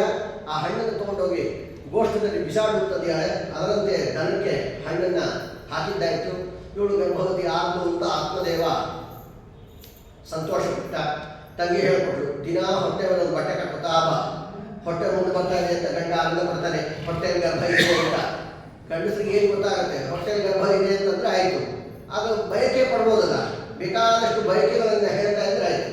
ಬಸರಿ ಆಗಿದ್ದಾಳೆ, ಅದಕ್ಕೆ ಬಯಕೆ ಬಂದಿದೆ ಅಂತ. ನಂಗೆ ಮಾವಿನಕಾಯಿ ತಿನ್ನಬೇಕು, ನೆಲ್ಲಿಕಾಯಿ ತಿನ್ನಬೇಕು, ಚಕ್ಲಿ ತಿನ್ನಬೇಕು, ಕೋಡುಗಳು ತಿನ್ನಬೇಕು, ಏನೇನು ಆಸೆಗಳು ಅಂತ ಎಲ್ಲ ಹೇಳ್ಕೊತಾ ಬರ್ಬೋದು. ಅದನ್ನೆಲ್ಲ ಕೂಡ ಅದೊಂದು ಈಗ ಒಳ್ಳೆಯ ಪರಿಸ್ಥಿತಿ. ಗರ್ಭಿಣಿಯೇ ಅಲ್ಲದೆ ಗರ್ಭಿಣಿಯರು ಕೊಡುವ ಸುಖಗಳನ್ನೆಲ್ಲ ಕೊಡಬಹುದು. ಇವಳಂತೂ ಅದೆಲ್ಲ ಆಯಿತು, ಮುಂದೆ ಏನೋ ಮಗು ಅಲ್ಲಿಂದ ಬರುತ್ತೆ ಅಂತ ನೀ ಯಾಕೆ ಚಿಂತೆ ಪಡ್ತಿ? ನನಗೆ ವಿತ್ತಂ ತ್ವಂ ಮತ್ಮತೆ ಯಚ್ಛ ಸತೆ ದಾಸ್ಯತಿ ಬಾಲಕಂ. ನಿನ್ನ ಗಂಡನ ಹತ್ರ ದುಡ್ಡು ಕದ್ದು ನನ್ನ ಗಂಡನ ಕೊಟ್ಬಿಡು. ನನ್ನ ಹೊಟ್ಟೆಯಲ್ಲಿ ಹುಟ್ಟಿದ ಮಗುವನ್ನು ನೀನು ಕೊಟ್ಬಿಡ್ತೀನಿ. ನಿನ್ನ ಮಗು ನನ್ನ ಹೊಟ್ಟೆಯಲ್ಲಿ ಹುಟ್ಟಿದ್ದೇನೆ, ನಿನ್ನ ಮಗು ಅಂತ ಹೇಳ್ಬಿಡು ನಿನ್ನ ಗಂಡನಿಗೆ. ಮತ್ತು ನಿನ್ನ ಮಗು ಅಂತ ನನ್ನ ಮಗು ಸತ್ತೋಯ್ತು ಅಂತ ಹೇಳಿದಾಯ್ತು. ನನ್ನ ಗಂಡ ಹೆಂಡತಿ ಇಬ್ಬರು ಅಯೋಗ್ಯ ಒಂದೇ ಗುಂಪಲ್ಲಿರೋದ್ರಿಂದ ನನ್ನ ಮಗುವನ್ನು ನಿನಗೆ ಕೊಟ್ಟುಬಿಡ್ತೀನಿ. ನನಗೆ 6ನೇ ತಿಂಗಳಲ್ಲಿ ಮಗು ಸತ್ತೋಯ್ತು ಅಂತ ಏನೋ ಒಂದು ಕಥೆ ಹೇಳಿದ್ರಾಯಿತು. ಯಾರು ಅದಷ್ಟೆಲ್ಲ ಪರೀಕ್ಷೆ ಮಾಡೋದಿಲ್ಲ, ಹೆಂಗೋ ಮೋಸ ಮಾಡ್ಕೋಣ. ಆದರೆ ನನ್ನ ಗಂಡನಿಗೆ ದುಡ್ಡು ಬಹಳ ಬೇಕು. ನಿನ್ನ ಗಂಡನ ತಕ್ಕದ್ದು ನನ್ನ ಗಂಡನಿಗೆ ದುಡ್ಡನ್ನು ಕೊಡು ಅಂತ. ಫಲವರ್ಪಯ ಧೇನ್ವೈ ತ್ವಂ ಪರೀಕ್ಷಾರ್ಥಂತು ಸಾಂಪ್ರತಂ. ಆ ಹಣ್ಣಿನ ಫಲ ಏನಾಗ್ಕೋಣ ಅಂತ ಹಸು ಕೊಟ್ಟಿದ್ದಾರೆ. ಈ ರೀತಿ ಮಾಡಿದಾಗ ಆತ್ಮದೇವ ಬಹಳ ಆನಂದಪಟ್ಟ. ದುಂದುಲಿ ಗರ್ಭವತಿ ಆದಳು ಅಂತ ದಿನ ಹೊಟ್ಟೆಗಳನ್ನು ಬಟ್ಟೆ ಕಟ್ಕೊಂಡು ಹೊಟ್ಟೆ ಮುಂದೆ ಬರ್ತಾ ಇದೆ ಅಂತ ಆನಂದ ಪಟ್ಟಿದ್ದ ಅವನು. ಕಡೆಗೆ ದಿಢೀರಂತ ಆ ತಂಗಿಗೆ ಪ್ರಸವ ಆಯಿತು, ಆ ಮಗು ಸತ್ತೋಯಿತು ಅಂತ ಸುದ್ದಿ ಹರಿಸಿದ್ರು. ಆ ಮಗುವನ್ನು ತಂದು ಆತ್ಮದೇವ ಮನೆಯಲ್ಲಿ ಇದ್ದಾಗ ದುಂದುಲಿ ಕೈಯಲ್ಲಿ ಕೊಟ್ಟಿದ್ದಾರೆ. ಇವನು ಪ್ರಸವ ಆಯಿತು ಅಂತ ಹೆಸರು ಬಂತು. ಭಾರಿ ಆನಂದ. ಆತ್ಮದೇವ ಸಂತೋಷಪಟ್ಟ. ಎಷ್ಟು ಮುದ್ದಾಗಿದೆ ಮಗು, ಭಾಳ ಚೆನ್ನಾಗಿದೆ ಅಂತ. ಅವಳು ಹೇಳೋದು, ನಿಮಗೋಸ್ಕರ ನಾನು ಮಗುನ ಹಡೆದಿದ್ದು, ಹೆಸರಿಡೋದು ನನ್ನ ಇಷ್ಟ ಬಂದಂತೆ ಅಂತಂದ. ಏನು ಬೇಕಾದ ಹೆಸರಿಟ್ಕೋ, ನನ್ನ ವಂಶೋದ್ಧಾರಕ ಒಬ್ಬನ್ನು ಕೊಟ್ಟಿಯಲ್ಲ, ಅಷ್ಟೇ ನನಗೆ ಭಾಳ ಸಂತೋಷ ಅಂತ ಆತ್ಮದೇವ ಹೇಳಿದ್ದ. ಆ ದುಂದುಲಿ ಅವಳಿಗೆ ದುಂದುಕಾರಿ ಅಂತ ಹೆಸರಿಟ್ಟರು. ತಾಯಿ ಹೆಸರಿಗೆ ಅನುರೂಪವಾಗಿರಬೇಕು ಮಗನ ಹೆಸರು ಅಂತ. ಅವಳು ದುಂದುಲಿ, ಇವನು ದುಂದುಕಾರಿ ಅಂತ ಹೆಸರಿಟ್ಟಿದ್ದಾರೆ. ಅದರಂತೆ ಆ ಗಂಡನಿಗೆ ಹೇಳುದು, ನನ್ನ ಎದೆಯಲ್ಲಿ ಹಾಲೇ ಇಲ್ಲ ಈಗ, ಅದು ಏನು ರೋಗ ಪಡ್ಕೊಂಡಿದೆಯೋ ಗೊತ್ತಿಲ್ಲ, ಒಂದು ತೊಟ್ಟು ಹಾಲು ಬರ್ತಾ ಇಲ್ಲ, ಮತ್ತು ಮಗುವಿನ ಗತಿಗೆ ಏನು ಅಂತ ಆತ್ಮದೇವ ಚಿಂತಾಕ್ರಾಂತನಾದ. ಆಗ ಅವಳಂತೂ ನೀನು ಚಿಂತೆ ಪಡಬೇಡ, ನನ್ನ ತಂಗಿ ಮಗುವಿಲ್ಲದೆ ಅವಳು ಬಾಣಂತಿಯಾಗಿದ್ದಾಳೆ, ಮಗು ಸತ್ತೋಗಿದೆ. ಆ ಬಾಣಂತಿ ಅವಳಿಗೆ ಬೇಕಾದಷ್ಟು ಹಾಲಿದೆ, ಅವಳು ದಿನ ಬಂದು ನಮ್ಮ ಮಗು ಹಾಲು ಕೊಟ್ಟು ಹೋಗ್ತಾಳೆ ಅಂತ. ಹೆಂಗ ನಮ್ಮ ಮಗು ಬದುಕದು ಸಾಕು ಅಂತ ಆತ್ಮದೇವ ಆನಂದ ಪಟ್ಟಿದ್ದ.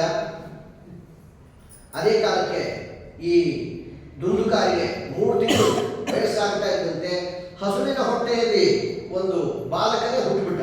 ಮನುಷ್ಯ ಶಿಶುವೇ ಹುಟ್ಟಿದೆ. ಆ ಹಣ್ಣಿನ ಪ್ರಭಾವದಿಂದ ಆ ಹುಡುಗನಿಗೆ ಗೋಕರ್ಣ ಅಂತ ಹೆಸರಿಟ್ಟು. ಗೋವಿನಂತೆ ಕಿವಿ ಹೊಂದಿದ್ದಾನೆ, ಉಳಿದಂತೆ ಸಾತ್ವಿಕನಾದಂತಹ ಹುಡುಗ. ಅವನನ್ನು ಈ ಆತ್ಮದೇವನೇ ಲಾಲನೆ ಪಾಲನೆಗಳನ್ನು ಮಾಡಿದ. ಅವನಿಗೆ ಹೆಸರು ಏನಂತ? ಗೋಕರ್ಣ. ಗೋವಿನಂತೆ ಕರ್ಣವುಳ್ಳವನು ಗೋಕರ್ಣ ಅಂತ ಅವನಿಗೆ ನಾಮಕರಣವನ್ನು ಮಾಡಿದ್ದಾರೆ. ವಿಶೇಷ ಗೋಕರ್ಣ ಮತ್ತು ಸುತಮ ದೃಷ್ಟ ಗೋಕರ್ಣವು ನಾಮಚಾಕರು, ಅವನಿಗೆ ಗೋಕರ್ಣ ಅಂತ ಹೆಸರಿಟ್ಟಿದ್ದಾರೆ. ಗೋಕರ್ಣ ಪಂಡಿತೋಜ್ಞಾನಿ ದುಂದುಕಾರಿ ಮಹಾಖಲಹ. ದಿನದಿನ ಬೆಳೆದಂತೆ ಗೋಕರ್ಣ ಮಹಾಪಂಡಿತನಾದ, ವೇದಶಾಸ್ತ್ರ ಸಂಪನ್ನನಾದ. ದುಂದುಕಾರಿ ಮಹಾ ಅಯೋಗ್ಯನಾದ. ಎಷ್ಟರ ಮಟ್ಟಿಗೆ ಕೆಟ್ಟವನಾಗಿದ್ದ ಅಂತಂದ್ರೆ ಮುಂದೆ ವೇನಾಸುರನ ಕಥಾ ಎಲ್ಲ ಬರುತ್ತೆ ಭಾಗವತದಲ್ಲೇ. ಇನ್ನೊಂದು ವೇನಾಸುರನಂತೆ ಇದ್ದ ದುಂದುಕಾರಿ.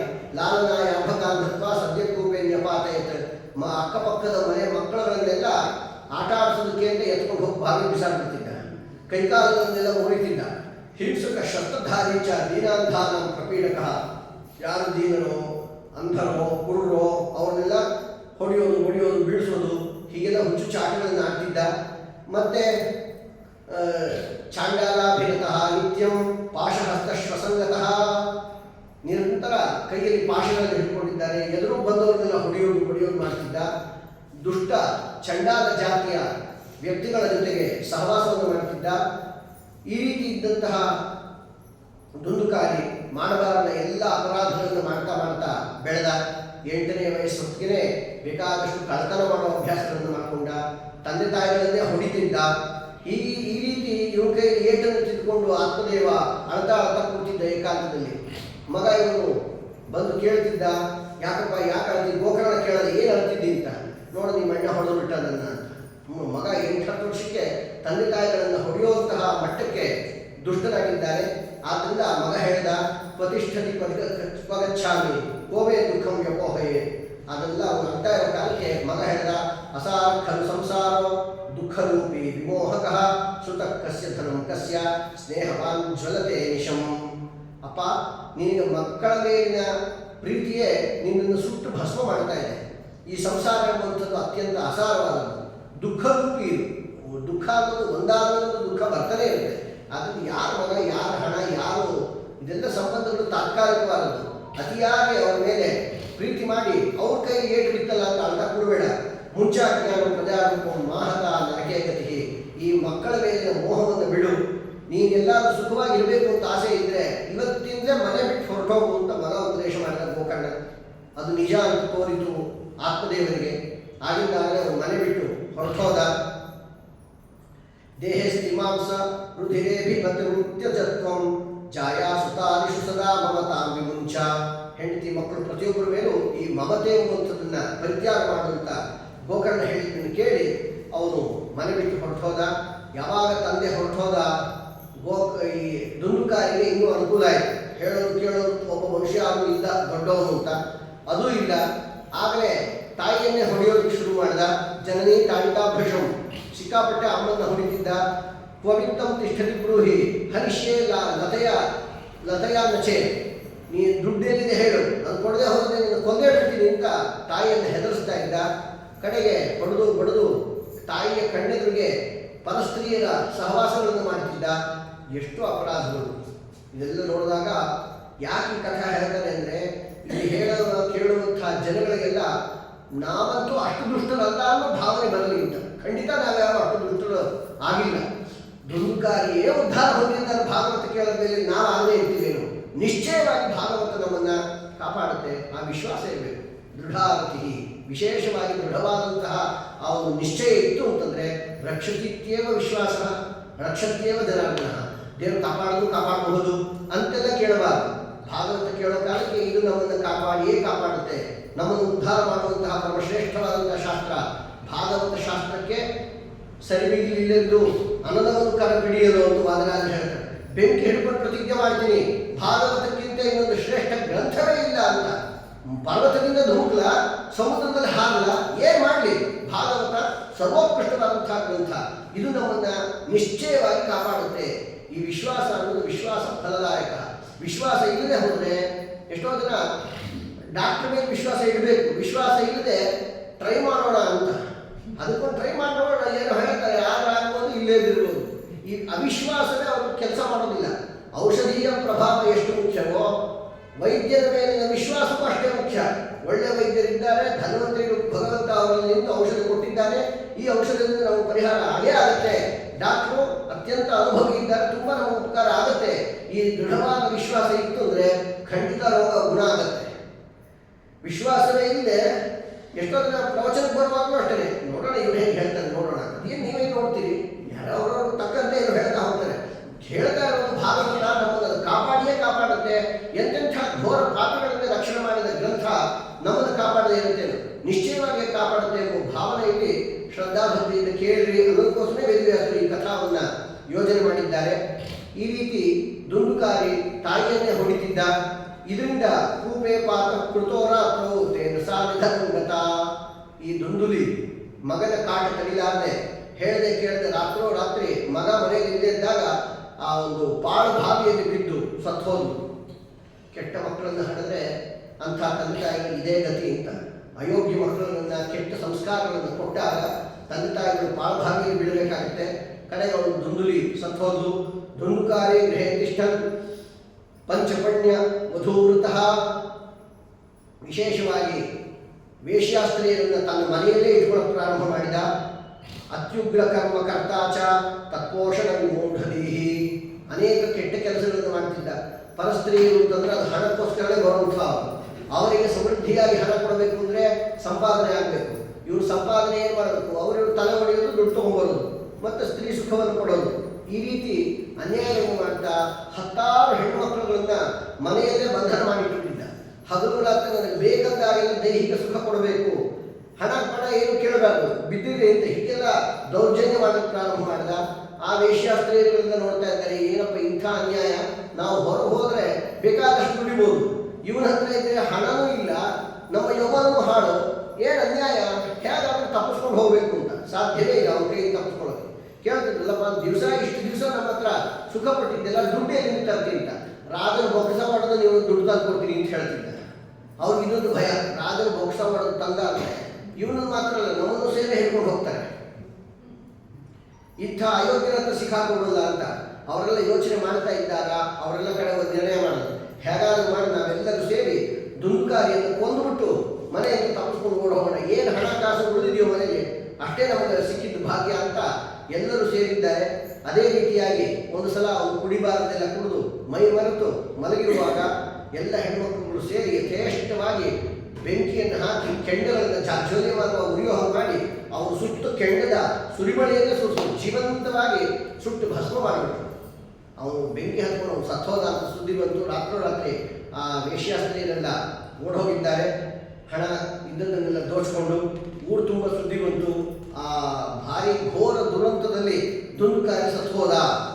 ಎಲ್ಲ ಪ್ರಪಂಚ ಎಲ್ಲ ಮಾತಾಡ್ಕೊಂಡ್ರು, ಏನು ಅನ್ಯಾಯ ಮಾಡಿದ, ಅಪ್ಪ ಅಮ್ಮನ ಹೊಡಿತಿದ್ದ, ತಮ್ಮನ್ನು ಪ್ರೀತಿಯಿಂದ ನೋಡ್ಕೊಳ್ಳಿಲ್ಲ, ಇಷ್ಟು ಘೋರ ಅಪರಾಧ ಮಾಡಿದಂಥವ್ರಿಗೆ ಇಂಥ ಮರಣನೇ ಸರಿ, ಒಳ್ಳೆಯದಾಯಿತು ಅಂತ ಎಲ್ಲರೂ ಸಂತೋಷಪಟ್ಟಿದ್ದಾರೆ. ಈ ರೀತಿ ಈ ಸುದ್ದಿ ಊರು ತುಂಬ ಹರಡಿತು. ಗೋಕರ್ಣನೂ ಸುದ್ದಿ ಹೋಯಿತು, ನಿಮ್ಮಣ್ಣ ಸತ್ತೋದ ಅಂತ. ಅದನ್ನು ಕೇಳಿ ತಥೋಂಜಲೋಜ್ಜಲ ಕೃತ್ವ ಗೋಕರ್ಣ ತಮುದೈರಯತ್ ತತ್ಸೇಕ ಹತಪಾಪೋಸು ಪ್ರವಕ್ತು ಚಕ್ರವೇ. ಆ ಕಾಲಕ್ಕೆ ಅಣ್ಣನಿಗೋಸ್ಕರ ವಿಶೇಷವಾಗಿ ಗಯಾದಿ ಕ್ಷೇತ್ರಗಳಿಗೆ ಹೋಗಿ ಶ್ರಾದ್ದಗಳನ್ನು ಮಾಡಿ ಅಣ್ಣನಿಗೆ ಉದ್ಧಾರ ಆಗಲಿ ಅಂತ ತಂದೆ ತಾಯಿ ಇಬ್ಬರು ಹೋಗ್ಬಿಟ್ರು. ಅಣ್ಣನಿಗೆ ತಾನೇ ತಮ್ಮನೇ ಸಂಸ್ಕಾರ ಏನು ಸುಡೋದಕ್ಕೆ ದೇಹ ಇರ್ತಾನೆ, ಕೆಂಡದ ಮಧ್ಯದಲ್ಲಿ ಅವನ್ನ ಪೂರ್ತಿ ಸುಟ್ಟು ಭಸ್ಮ ಮಾಡಿದ್ದಾರೆ. ಇನ್ನೇನಾದರೂ ನಮ್ಮ ಅಣ್ಣನಿಗೆ ಸದ್ಧತಿ ಆಗಲಿ ಅಂತ ತಮ್ಮ ಬೇಕಾದಷ್ಟು ತೀರ್ಥ ವಿಧಿಗಳನ್ನೆಲ್ಲ ಮಾಡಿದ. ಒಂದು ವರ್ಷದ ನಂತರ ತನ್ನ ಮನೆಗೆ ಬಂದ. ಆ ಮನೆ ಪಾಳು ಬಿದ್ದು ಹೋಗಿದೆ. ಬಹಳ ವರ್ಷದ ನಂತರ ಊರಿಗೆ ಈ ಗೋಕರ್ಣ ಬಂದಿದ್ದಾನೆ. ತನ್ನ ಮನೆಯಲ್ಲಿ ಬಹಳ ಬೇಸಿಗೆ ಕಾಲ ಅಂತ ಮನೆ ಮುಂದೆ ಜಗುಲಿಯಲ್ಲಿ ಮಲಗಿದ್ದ. ಬೇಕಾದಷ್ಟು ದೊಡ್ಡ ಜಾಗ ಆವರಣ ಇದೆ ಮನೆ ಮುಂದೆ. ಅಲ್ಲಿ ನೋಡೋ ಹೊತ್ತಿಗೆ ದಿಢೀರಂತ ಭಾರಿ ದೊಡ್ಡ ಆನೆ ಕಾಣಿಸ್ತು. ಇದೇನಿದು ಮಧ್ಯರಾತ್ರಿ ಕಾಲದಲ್ಲಿ ಆನೆ ಬಂತಲ್ಲ ಅಂತ ಆನೆಯನ್ನು ನೋಡ್ತಾನೆ. ಮತ್ತೆ ಮರುಕ್ಷಣ ಅದೊಂದು ಮೇಕೆ ಕಾಣಿಸ್ತಾ ಇದೆ. ಈಗ ಮೇಕೆ ಕಾಣಿಸ್ತಾ ಇದೆ ತನ್ನ ಹೊತ್ತಿಗೆ ದೊಡ್ಡ ಎಮ್ಮೆ ಕಾಡು ಕೋಣ ಕಾಣಿಸ್ತಾ ಇದೆ. ಮತ್ತು ಇನ್ನೊಂದ್ಸತಿ ನೋಡ್ತಾ ದೊಡ್ಡ ಇಂದ್ರನಂತೆ ಜಾಜ್ವಲ್ಯಮಾನ ಒಬ್ಬ ದೇವತೆ ಕಾಣಿಸ್ತಾ ಇದ್ದಾನೆ. ಇನ್ನೊಂದ್ಸತಿ ಬರೀ ಬೆಂಕಿ ಉರಿತಾ ಇದೆ. ಮತ್ತೆ ಇನ್ನೊಂದ್ಸತಿ ನೋಡೋದು ದೊಡ್ಡ ಒಬ್ಬ ಪುರುಷಾಕೃತಿ ಕಾಣಿಸ್ತಾ ಇದೆ. ವೈಪರೀತ್ಯವಿದನ್ನು ದೃಷ್ಟ ಗೋಕರ್ಣನು ಸಂಯುಕ್ತ ನಿಮಿಷಕ್ಕೆ ಹೀಗೆ ಬದಲಾವಣೆಯನ್ನು ಕಂಡು ಅವನು ಬಹಳ ಧೈರ್ಯವಂತ ಅಂದ್ಕೊಂಡ ಗೋಕರ್ಣ. ಇದು ಯಾವುದೋ ಪಿಶಾಚಿ ಇರಬೇಕು, ದುರ್ಗತಿಯನ್ನು ಹೊಂದಿದಂತಹ ಒಂದು ಬ್ರಹ್ಮ ಪಿಶಾಚಿ ಈ ರೀತಿ ಆಟಗಳನ್ನು ಆಡ್ತಾ ಇದೆ, ಮಾತಾಡಿಸ್ಬೇಕು ಅಂತ ಆ ಗೋಕರ್ಣ ಕೇಳ್ತಾ ಇದ್ದೇನೆ. ಕಸ್ತಮುಗ್ರತರೋ ರಾತ್ರೋ ಕುತೋ ಯಾತೋ ದಶಾನಿಮಾಂ ಕಿಂವಾ ಪ್ರೇತ ಪಿಶಾಚೋ ವಾ ರಾಕ್ಷಸೋಸೀತಿ ಶಂಸನಃ. ಯಾರಪ್ಪ ನೀನು, ಯಾಕಿಂಥ ದರಿದ್ರ ಸ್ಥಿತಿ ನಿನಗೆ ಬಂತು, ಪ್ರೇತನ ಪಿಶಾಚಿಯ ರಾಕ್ಷಸನ ಯಾರು ನೀನು ಅದನ್ನು ಹೇಳು ಅಂತ. ಆಗ ಅವನು ಅದನ್ನು ಹೇಳೋ ಕಾಲಕ್ಕೆ ಆ ಪ್ರೇತ ಹೇಳ್ತಾ ಇದೆ, ಅಹಂ ಭ್ರಾತ ತದೀಯೋಸ್ಮಿ ದುಂದುಕಾರೀತಿ ನಾಮತಃ. ನಾನು ನಿಮ್ಮಣ್ಣ ಅಂತ ಹೇಳ್ಕೊಂಡ. ನಿಮ್ಮಣ್ಣ ನಾನು ಈಗ ಪ್ರೇತ ಶರೀರವನ್ನು ಹೊಂದಿದ್ದೀನಿ. ಸ್ವಕೀಯೇನೈವ ದೋಷೇಣ ಬ್ರಹ್ಮತ್ವಂ ನಾಶಿತಮ್ಮಯ. ನಾನು ಮಾಡಿದ ಘೋರ ಅಪರಾಧದ ಪ್ರಭಾವದಿಂದ ಈ ಬ್ರಾಹ್ಮಣ ಜನ್ಮ ಅನ್ನೋದು ಹಾಳಾಗೋಯಿತು. ಕರ್ಮಣ ನಾಸ್ತಿ ಸಂಖ್ಯಾಮೇ ಮಹಾಜ್ಞಾನೇ ವಿವರ್ತಿನಃ ಲೋಕಾನಾಂ ಹಿಂಸಕಸ್ಸೋಹಂ ಸ್ತ್ರೀಭಿರ್ದುಃಖೇನ ಮಾನಿತಃ. ಎಲ್ಲರಿಗೂ ಹಿಂಸೆ ಮಾಡ್ತಾ ಇದ್ದೆ. ಕಡೆಗೆ ಯಾವ್ಯಾವುದೋ ಪರಸ್ತ್ರೀಯಿಂದ ಹಿಂಸೆಯಲ್ಲಿ ನಾನು ಸಾಯೋ ಸ್ಥಿತಿ ಬಂತು. ಅಥ ಪ್ರೇತತ್ವ ಮಾಪನ್ನ ದುರ್ದಶಾಂಚ ವಹಾಮ್ಯಹಂ. ಅದರಲ್ಲೇ ಈ ಪ್ರೇತತ್ವವನ್ನು ಹೊಂದಿದೆ. ಭಾರಿ ದುಃಖವನ್ನು ಅನುಭವಿಸ್ತಾ ಇದ್ದೀನಿ. ಹಗಲು ರಾತ್ರಿ 24 ತಾಸು ಹಸವೆ ನೀರಡಿಕೆ ಆಗುತ್ತೆ. ಲೋಕದಲ್ಲಿ ಎಲ್ಲಿ ನೋಡಿದ್ರು ಫಲಪುಷ್ಪ ಭರಿತವಾದ ವೃಕ್ಷವನ್ನು ನೋಡಿದ್ರು ಹಣ್ಣು ತಿನ್ನಕ್ಕೆ ಬರೋದಿಲ್ಲ. ಒಳ್ಳೆಯ ಸುಂದರವಾದ ಸರೋವರ ಕಂಡು ನೀರು ಕುಡಿಯೋದಕ್ಕೆ ಬರೋದಿಲ್ಲ. ಒದ್ದಾಡ್ತಾ ಇದ್ದೀನಿ. ಏನು ಮಾಡಲಿ ಅಂತ ಗೊತ್ತಿಲ್ಲ, ನೀನೇ ನನ್ನನ್ನು ಕಾಪಾಡಬೇಕು ಅಂತ ಪಿಶಾಚಿ ಹೇಳ್ತಾ ಇದೆ. ಆಗ ಗೋಕರ್ಣ ಅಂದ, ತದರ್ಥಂತು ಗಯಾಪಿಂಡೋ ಮಯಾ ದತ್ತ ವಿಧಾನತಃ ಮಯಾ ದತ್ತೋ ವಿಧಾನತಃ. ಹೇಳ, ಏನು ಮಾತಾಡ್ತೀಯೋ? ನಿನಗೋಸ್ಕರ ಗಯಾದಲ್ಲೆಲ್ಲ ಪಿಂಡ ಹಾಕಿ ಬಂದೀನಿ. ಯಾರಿಗೆ ಗಯಾದಲ್ಲಿ ಪಿಂಡ ಪ್ರದಾನ ಆಗಿರುತ್ತೆ ಅಂತವ್ರು ಸದ್ಗತಿ ಅನ್ನೋದು ನಿಶ್ಚಯ. ಅದರಿಂದ ನಿನಗೆ ಗಯಾ ಪಿಂಡ ಎಲ್ಲ ಮಾಡಿದ್ದೀನಿ, ನಿನ್ನಂಥವನಿಗೆ ಪ್ರೇತ ಜನ್ಮ ಬಂತ. ಗಯಾ ಶ್ರಾದ್ದ ನಮುಕ್ತಿಶ್ಚೇ ಉಪಾಯೋ ನಾ ಪರಸ್ತ್ರಿಹ. ಗಯಾದಲ್ಲಿ ಶ್ರಾದ್ದ ಮಾಡಿದರೂ ನೀನು ಮುಕ್ತಿ ಆಗಲಿಲ್ಲ ಅಂದರೆ ಇನ್ನೇನು ಬೇರೆ ಉಪಾಯವೇ ಇಲ್ಲ. ಕಿಂ ವಿಧೇಯಂ ಮಯಾ ಪ್ರೇತ ತತ್ವಂ ವದ ಸವಿಸ್ತರಂ. ನಾನು ಇನ್ನೇನು ಮಾಡೋದಕ್ಕೆ ಸಾಧ್ಯ ಅಂತಂದಾಗ ಆ ಪ್ರೇತ ಹೇಳ್ತಾ ಇದೆ, ಅದು ದುಂದುಕಾರಿ ಪಿಶಾಚಿಯೇ ಹೇಳ್ತಾ ಇದ್ದಾನೆ, ಗಯಾ ಶ್ರಾದ್ದ ಶತೇನಾಪಿ ಮುಕ್ತಿರ್ಮೇ ನ ಭವಿಷ್ಯತಿ ಉಪಾಯ ಪರಂ ಕಿಂಚಿತ್ ತ್ವಂ ವಿಚಾರಯ ಸಾಂಪ್ರತಂ. ನೀನು ನೂರು ಸತಿ ಗಯಾ ಶ್ರಾದ್ದ ಮಾಡಿದರೂ ನನಗೆ ಪ್ರೇತತ್ವ ಪರಿಹಾರ ಆಗೋದಿಲ್ಲ. ಯಾಕೆ? ನಾನು ಸಾಮಾನ್ಯ ಪಾಪಿ ಅಲ್ಲ, ಎಲ್ಲ ಪಾಪಿಗಳಿಗಿಂತ ದೊಡ್ಡ ರಾಜಾಧಿರಾಜನ, ಅಷ್ಟು ದೊಡ್ಡ ಪಾಪಿಷ್ಟ. ಸಮೋ ಪಾಪಿ, ನನ್ನ ಸಮಾನವಾದ ಪಾಪಿಷ್ಠ ಇನ್ಯಾವುದೂ ಇಲ್ಲ ಪ್ರಪಂಚದಲ್ಲಿ. ಅಷ್ಟು ಅಯೋಗ್ಯ ನಾನು. ನೀನು ಬೇರೆ ಏನಾದರೂ ಉಪಾಯ ಇದ್ದರೆ ವಿಚಾರ ಮಾಡುವಂತ. ಆ ಕಾಲಕ್ಕೆ ದುಂದುಕಾರಿಯನ್ನ ಉದ್ಧಾರ ಮಾಡಬೇಕು ಅಂತ ಗೋಕರ್ಣ ಏನೇನು ಉಪಾಯಗಳನ್ನು ಮಾಡಬಹುದೋ ಎಲ್ಲವನ್ನು ಮಾಡಿದ. ಎಲ್ಲವೂ ವ್ಯರ್ಥ, ಏನೂ ಪ್ರಯೋಜನ ಆಗಲಿಲ್ಲ. ಕಡೆಗೆ ಯಾರ್ಯಾರು ಸಿಗ್ತಾರೋ ವಿದ್ವಾಂಸರು ಅವ್ರನ್ನೆಲ್ಲ ಕೇಳ್ತಿದ್ದ.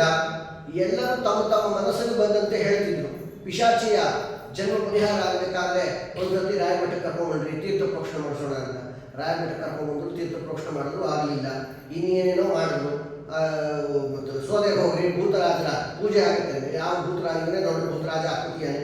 ಆ ಭೂತಕ್ಕೆ ಸದ್ಗತಿ ಉಂಟಾಗ್ತಾ ಇಲ್ಲ, ಏನು ಮಾಡಿದ್ರು ಪ್ರಯೋಜನ ಆಗ್ತಾ ಇಲ್ಲ, ಏನು ಮಾಡಬೇಕು ಅಂತ. ಆಗ ಅವನಿಗೆ ಒಂದು ವಿಷಯ ಹೊಳಿತು. ಸೂರ್ಯದೇವರನ್ನೇ ಕೇಳೋಣ. ಸೂರ್ಯ ಪೂರ್ವದಲ್ಲಿ ಹುಟ್ಟಿ ಪಶ್ಚಿಮದಲ್ಲಿ ಮುಳುಗುತ್ತಾನೆ, ಅವನಿಗೆ ಗೊತ್ತಿಲ್ಲದೆ ಇದ್ದ ವಿಷಯನೇ ಇಲ್ಲ.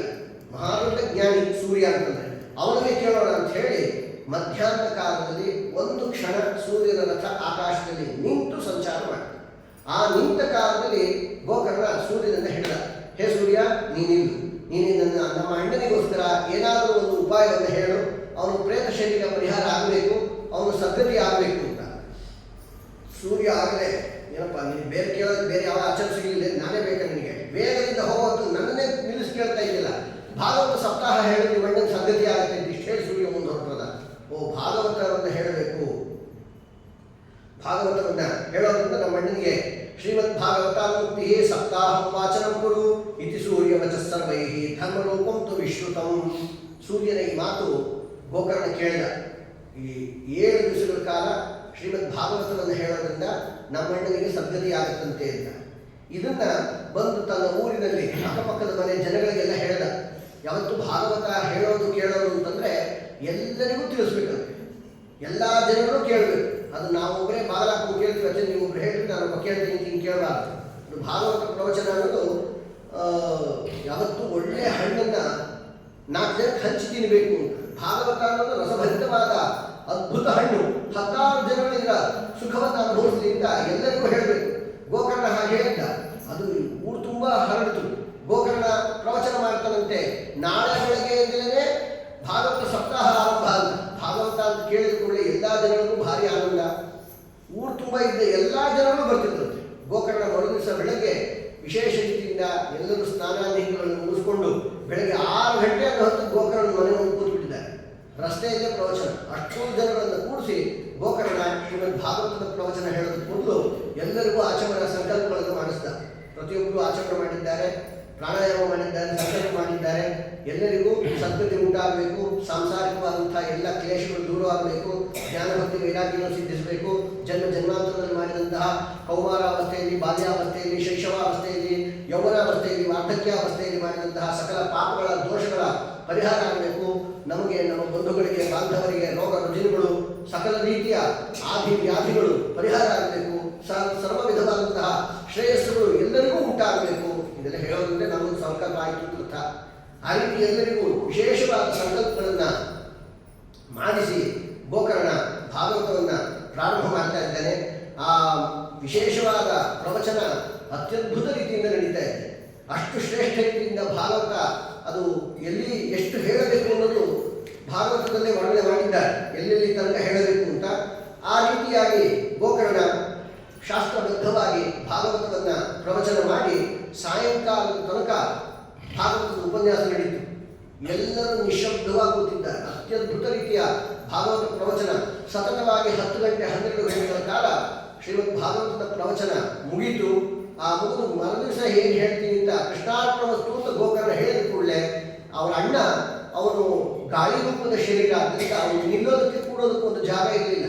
ಯಾವುದೋ ಒಂದು ಬಿದಿರು, ಆ ಬಿದಿರಿನ ಮಧ್ಯದಲ್ಲಿರುವಂಥ ರಂಧ್ರದಲ್ಲೇ ಪಿಶಾಚಿ ದುಂದುಕಾರಿ ಸೇರಿಕೊಂಡಿದ್ದ. ಮೊದಲನೇ ದಿವಸದ ಪ್ರವಚನ ಮುಗಿತಾ ಇದ್ದಂತೆ ಪ್ರಥಮ ಸ್ಕಂಧ ಸ್ಪಷ್ಟಂ ಆಖ್ಯಾನಂ ಹೇನುಜೋಕರತ್ ದಿನಾಂತೆ ರಕ್ಷಿತಾಗಾಥ ತದಾ ಚಿತ್ರಂ ಬಭೂವ. ಆ ಪ್ರವಚನ ಮುಗಿಯೋ ಹೊತ್ತು ಬಹಳ ದೊಡ್ಡ ಆಶ್ಚರ್ಯವಾದಂತಹ ಘಟನೆ ನಡೀತು. ಏನಾಯಿತು?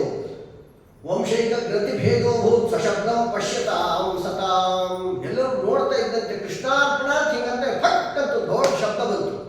ಆ ದೊಡ್ಡ ಕೋಲನ್ನು ಇಟ್ಟುಕೊಂಡು ನಿಲ್ಲಿಸಿ ಅಂತ ಈ ಪಿಶಾಚಿದ ಕೋಲ್ ಮಾತ್ರ ಅಡಿ ಹಾಕಿದ್ರೆ ಹಾಗೆ ನನ್ನ ಮೂಲೆಯಲ್ಲಿದ್ದ ಕೋಲ ಗಂಟು ದೊಡ್ಡ ಶಬ್ದ ಮಾಡ್ಕೊಂಡು ಒಳದೇ ಹೋಯಿತು. ಎಲ್ರಿಗೂ ಗಾಬರಿ ಆಯಿತು. ಏನಪ್ಪ ಇದು ಪಟಾಕಿ ಹೊಡೆದಂಗೆ, ಪಟಾಕಿ ಹೊಡೆದ ಹೊತ್ತಲ್ಲೇ ಹೀಗೆ ಶಬ್ದ ಬರ್ತಲ್ಲ, ಏನಾಯ್ತು ಅಂತ ನೋಡ್ತಾರೆ. ಆಗ ಗೋಕರ್ಣ ಹೇಳ್ದ, ನಮ್ಮ ಅಣ್ಣನ ಕರ್ಮಪಾಶ ಒಂದು ಬಂಧನ ಕಳೆದಿದೆ. 7 ದಿವಸದ ಪ್ರವಚನದಲ್ಲಿ 7 ಗಂಟು ಮಾಡಿಕೊಂಡು ಅವನು ಮೋಕ್ಷಕ್ಕೆ ಹೋಗ್ತಾನೆ. ಇದೇ ವಿಶೇಷವಾದ ಮಹಿಮೆ.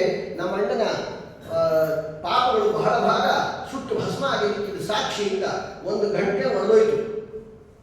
ಮರುದಿವಸದಿಂದ ಜನ ಜಾಸ್ತಿ ಅವರು ಪ್ರವಚನ ಕೇಳದಂಗೂ ಆಯಿತು.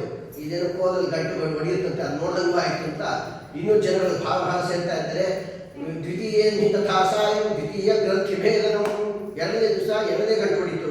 ತೃತೀಯ ನಿತಥಾಸಾಯಂ ತೃತೀಯ ಗ್ರಂಥಿ ಭೇದನಂ. 3ನೇ ದಿವಸದ ಸಾಯಂಕಾಲ ಹೊತ್ತಿಗೆ 3ನೇ ಗಂಟು ಹೊಡೆದಿದೆ.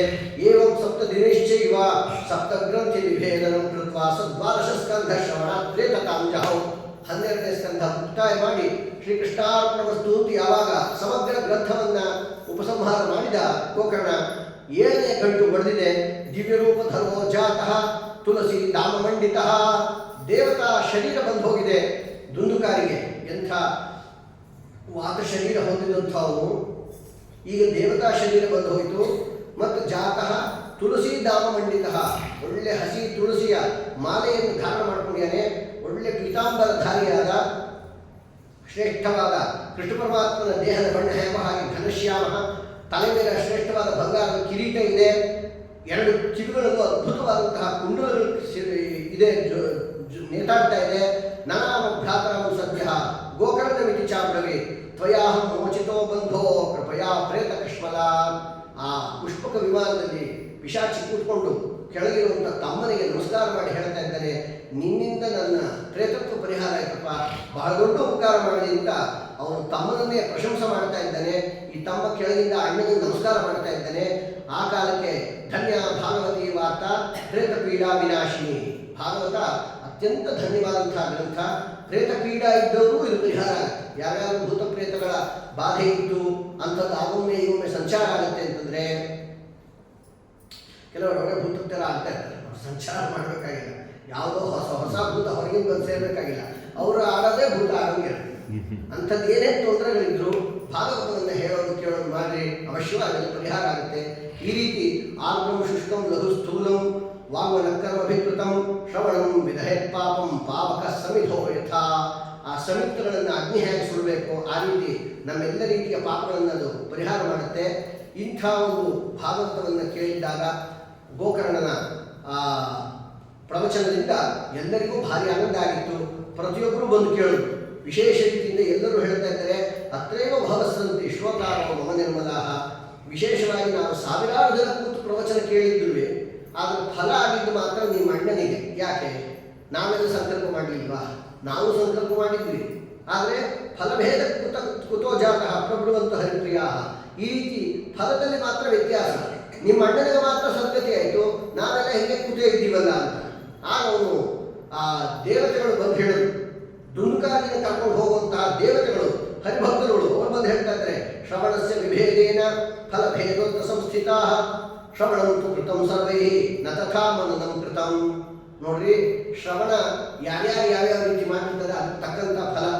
ಆದ್ದರಿಂದ ಶ್ರವಣದಲ್ಲಿ ವ್ಯತ್ಯಾಸ ಇದ್ದದ್ರಿಂದ ಫಲದಲ್ಲೂ ವ್ಯತ್ಯಾಸ ಬಂದಿದೆ.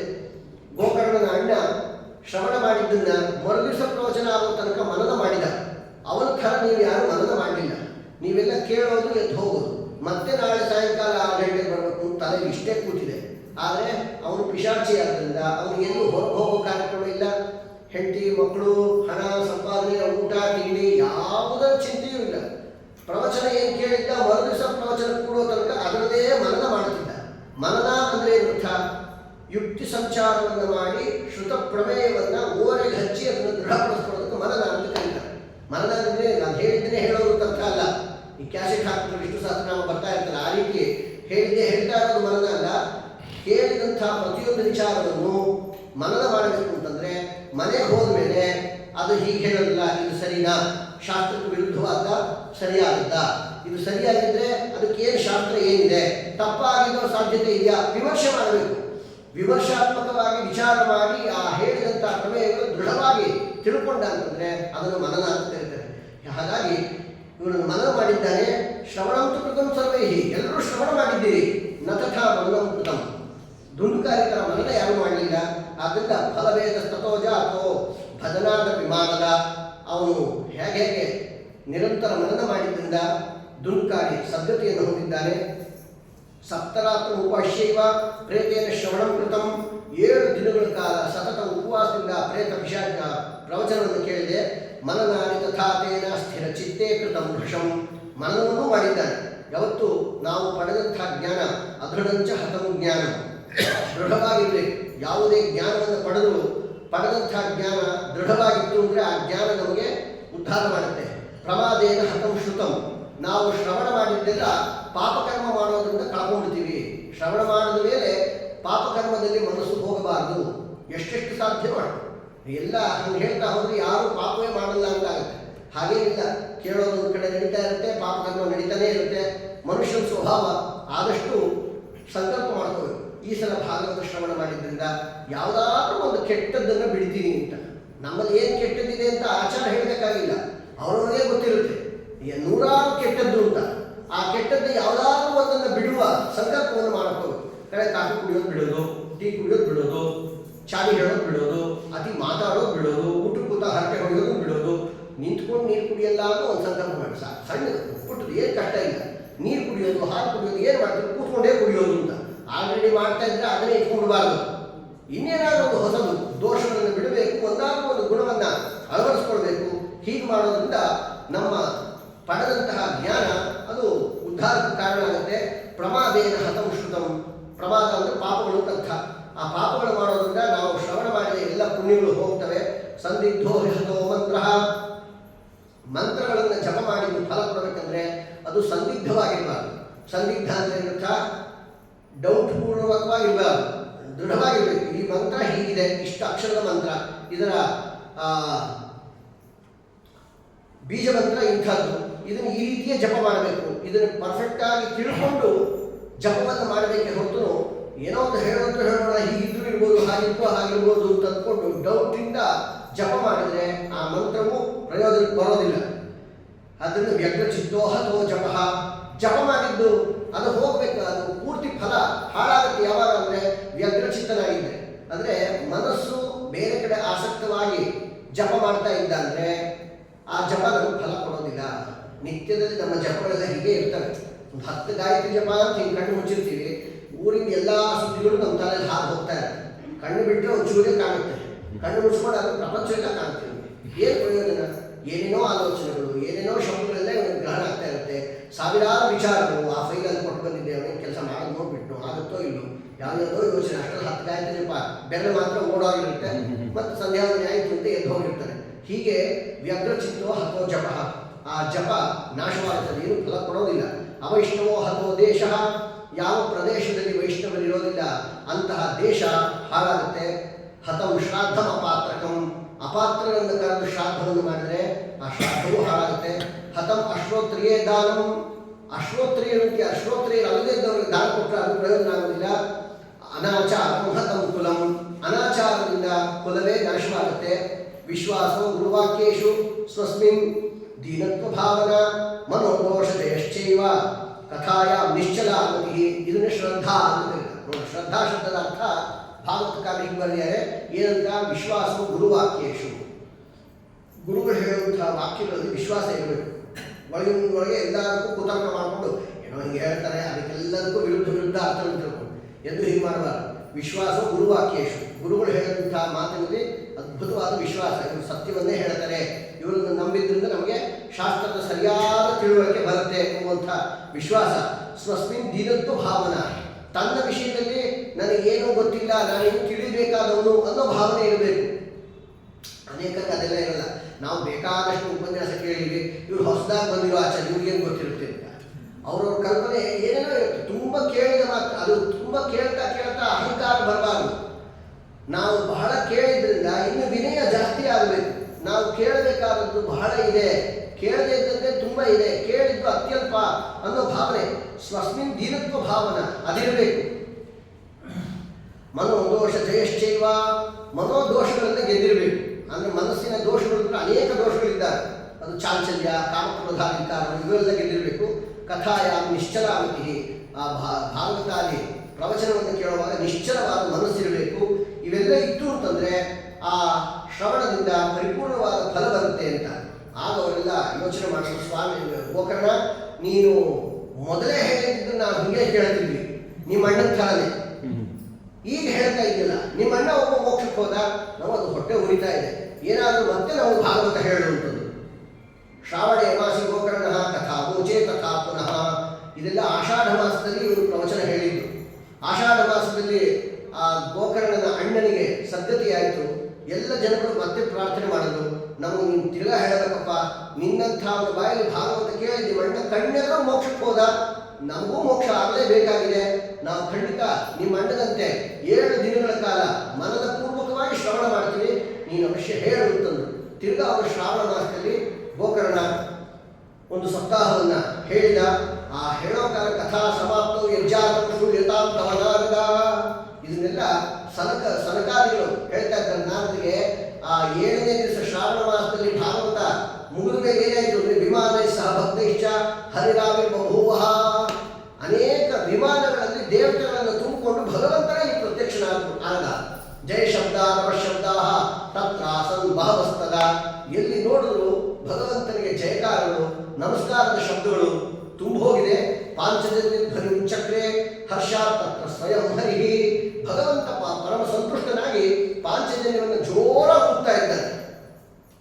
ಗೋಕರ್ಣಂತು ಸಮಾನವ್ಯ ಕರೋ ಸಸದೃಶಂ ಹರಿ, ಆ ಗೋಕರ್ಣನನ್ನು ಭಗವಂತ ಓಡನ್ನು ತಗೊಂಡ್ಬಿಟ್ಟಂತೆ. ಏನು ಅದ್ಭುತ ಹೇಳಿದ್ರು, ನೂರಾರು ಜನಗಳು, ಸಾವಿರಾರು ಜನಗಳು ನಿನ್ನ ಪ್ರವಚನದಿಂದ ಮೋಕ್ಷಕ್ಕೆ ಹೋಗುವ ಮಾಡಿಬಿಟ್ಟಪ್ಪ ಅಂತ ಹೇಳಿ ಭಗವಂತ ಅವರನ್ನು ಆಲಿಂಗನ ಮಾಡಿಕೊಂಡು ತನ್ನಂತೆ ಅವರನ್ನು ಮಾಡಿದ. ಅವರಿಗೊಂದು ಮೋಕ್ಷವನ್ನೇ ಕೊಟ್ಟು, ಸಾಮರ್ಥ್ಯ ಮೋಕ್ಷ ಅಂತ ಈ ರೀತಿ ಮಾಡಿದ. ಆ ಶ್ರೋತೃ ನನ್ಯಾನ್ ಘನಶ್ಯಾಮ ಪೀಠಕೌಶೇಯವಾಸಃ, ಭಗವಂತ ಆಜ್ಞೆ ಮಾಡಿದ, ಯಾರ್ಯಾರು ಇಲ್ಲಿಂದ ಭಾಗವತ ಪ್ರವಚನವನ್ನು ಕೇಳಿದ್ದೀರಿ ನೀವೆಲ್ಲ ಇಲ್ಲೇ ನದಿಯಲ್ಲಿ ಸ್ನಾನ ಮಾಡಿರಿ, ನಿಮಗೆಲ್ಲ ಅದ್ಭುತವಾದ ಶರೀರ ಕೊಡ್ತೀರಿ ಅಂತ. ಒಬ್ಬೊಬ್ಬರು ಮುಳುಗೋ ಕಾಲಕ್ಕೆ ಏನು ವಯಸ್ಸೋ, ಏನು ದೇಹವೋ, ಏನು ವಸ್ತ್ರವೋ, ಅವ್ರು ಮುಳುಗಿದ್ದಷ್ಟೇ. ಮೇಲೆ ಹೇಳ್ತಾ ಇದ್ದರೆ ಅವರೆಲ್ಲ ಅದ್ಭುತವಾದ ದೇವತಾ ಶರೀರವನ್ನು ಹೊಂದಿದ್ದಾರೆ. ಒಬ್ಬೊಬ್ಬರು ಪೀತಾಂಬರ ಧಾರಿಗಳಾಗಿದ್ದಾರೆ, ಶಂಖಚಕ್ರ ಗದಾ ಪದ್ಮಗಳನ್ನು ಹಿಡ್ಕೊಂಡ್ಬಿಟ್ಟಿದ್ದಾರೆ. ಪುರುಷರೆಲ್ಲ, ಸ್ತ್ರೀಯರೆಲ್ಲ ಸಾಕ್ಷಾತ್ ರಮಾದೇವಿ ಇದ್ದಂತೆ ಕಂಗೊಳಿಸ್ತಾ ಇದ್ದಾರೆ. ಈ ರೀತಿ ಎಲ್ಲರೂ ಕಿರೀಟಿನಃ ಕುಂಡಲಿನ ತಥಾ ಚಕ್ರ ಕ್ಷಣ, ಒಂದೇ ಕ್ಷಣದಲ್ಲಿ ಲಕ್ಷೋಪಲಕ್ಷ ಜನಗಳನ್ನು ಪ್ರತಿಯೊಬ್ಬರಿಗೂ ಕಿರೀಟ ಕುಂಡಲಗಳನ್ನು ಧಾರಣ ಮಾಡಿ ದೇವತಾ ಶರೀರವನ್ನು ಕೊಟ್ಬಿಟ್ಟಿದ್ದಾನೆ. ತದ್ಗ್ರಾಮೇ ಯೇ ಸ್ಥಿತ ಜೀವಾ ಆಶ್ವಚಂಡಾಲ ಆಶ್ವಚಂಡಾಲ ಜಾತಯ, ಯಾರ್ಯಾರು ಆ ಊರಿನಲ್ಲಿದ್ರು, ಯಾರು ಆಚಾರಗಳು, ಆ ಮಠದವರು ಈ ಮಠದವರು ಅಂತ ಲೆಕ್ಕ ಇಲ್ಲ. ಆಶ್ವಚಂಡಾಲ ಜಾತಯ, ಎಸ್ಸಿಗಳು ಎಸ್ಟಿಗಳು ತರ್ಕ, ಚಂಡಾಲರು ನಾಯಿಯನ್ನೇ ಬೇಯಿಸಿ ತಿನ್ನುವಂಥವರು, ಇಂಥವರು ಕೂಡ ಭಾಗವತ ಶ್ರವಣದಿಂದ ಮುಕ್ತರಾಗಿ ಹೋಗ್ತಾ ಇದ್ದಾರೆ. ಗೋಕರ್ಣೇನ ಸ ಗೋಪಾಲೋ ಗೋಲೋಕಂ ಗೋಪವಲ್ಲಭಂ, ಭಗವಂತ ಎಲ್ಲರನ್ನ ಕರ್ಕೊಂಡು ವಿಮಾನೇ ಸ್ಥಾಪಿತಾಸ್ತೇಪಿ ಗೋಕರ್ಣ ಕೃಪೆಯ ತದ, ಗೋಕರ್ಣದ ಕೃಪೆಯಿಂದ ಎಲ್ಲರನ್ನ ಭಗವಂತ ಅತ್ಯದ್ಭುತವಾದ ವಿಮಾನದಲ್ಲಿ ಕೂಡಿಸಿಕೊಂಡು ಪ್ರೇಷಿತ ಹರಿಲೋಕೆ ಚ ಯತ್ರ ಗಚ್ಚಂತಿ ಯೋಗಿನಃ, ದೊಡ್ಡ ದೊಡ್ಡ ಯೋಗಿಗಳು ಹೋಗುವಂತಹ ಮಾರ್ಗದಲ್ಲಿ ಆ ವಿಮಾನವನ್ನು ತಗೊಂಡು ಭಗವಂತ ಹೊರಟೋಗಿದ್ದಾರೆ. ಆ ಗೋಲೋಕವನ್ನೇ ಕುರಿತು ಕರ್ಕೊಂಡು ಹೋದ ಭಗವಂತ. ಕಥಾಶ್ರವಣದ ಪ್ರೀತೋ ನಿರೀಯೋ ಭಕ್ತವತ್ಸಲ, ಭಗವಂತ ತಾನೂ ಕೂಡ ವೈಕುಂಠಕ್ಕೆ ಹೊರಟೋಗಿದ್ದಾನೆ. ಅಯೋಧ್ಯಾವಾಸಿನ ಸರ್ವೇ ಪೂರ್ವಂ ಯಥಾ ರಾಮೇಣ ಸಂಗತಾಹ, ಹಿಂದೆ ರಾಮದೇವರು ಪರಲೋಕಕ್ಕೆ ಹೋಗೋ ಕಾಲಕ್ಕೆ ಸಮಾಯಾತ ಯೇ ಮೋಕ್ಷ ಪದೇಚ್ಛವಃ ಏವ ಮಾಘೋಷಯಂದ್ರಾಮೋ ದೂತ ದಿಕ್ಷು ಸಮಸ್ತಶಃ. ಎಲ್ಲ ದಿಕ್ಕುಗಳಲ್ಲಿ ರಾಮದೇವರು ಡಂಗುರ ಹೊಡಿಸೋದಲ್ಲ, ಯಾರ್ಯಾರು ಮೋಕ್ಷಕ್ಕೆ ಹೋಗಬೇಕು ಅಂತ ಆಸೆ ಇದೆ ಅಷ್ಟು ಜನಗಳು ಬನ್ನಿ ಅಂತ ಹಿಂಗೆ ಕರೆದಾಗ ಎಲ್ಲರೂ ಹೋದರು. ಕುದುರೆಗಳು, ಕತ್ತೆಗಳು, ನಾಯಿಗಳು, ಹಂದಿಗಳು, ಮೀನು, ಮೊಸಳೆಗಳು, ಕಪ್ಪೆಗಳು ಪ್ರತಿಯೊಂದು ಹೋಗಿದ್ದಂತೆ. ಇನ್ನು ಮನುಷ್ಯರು ಬಿಡ್ತಾರೇನು?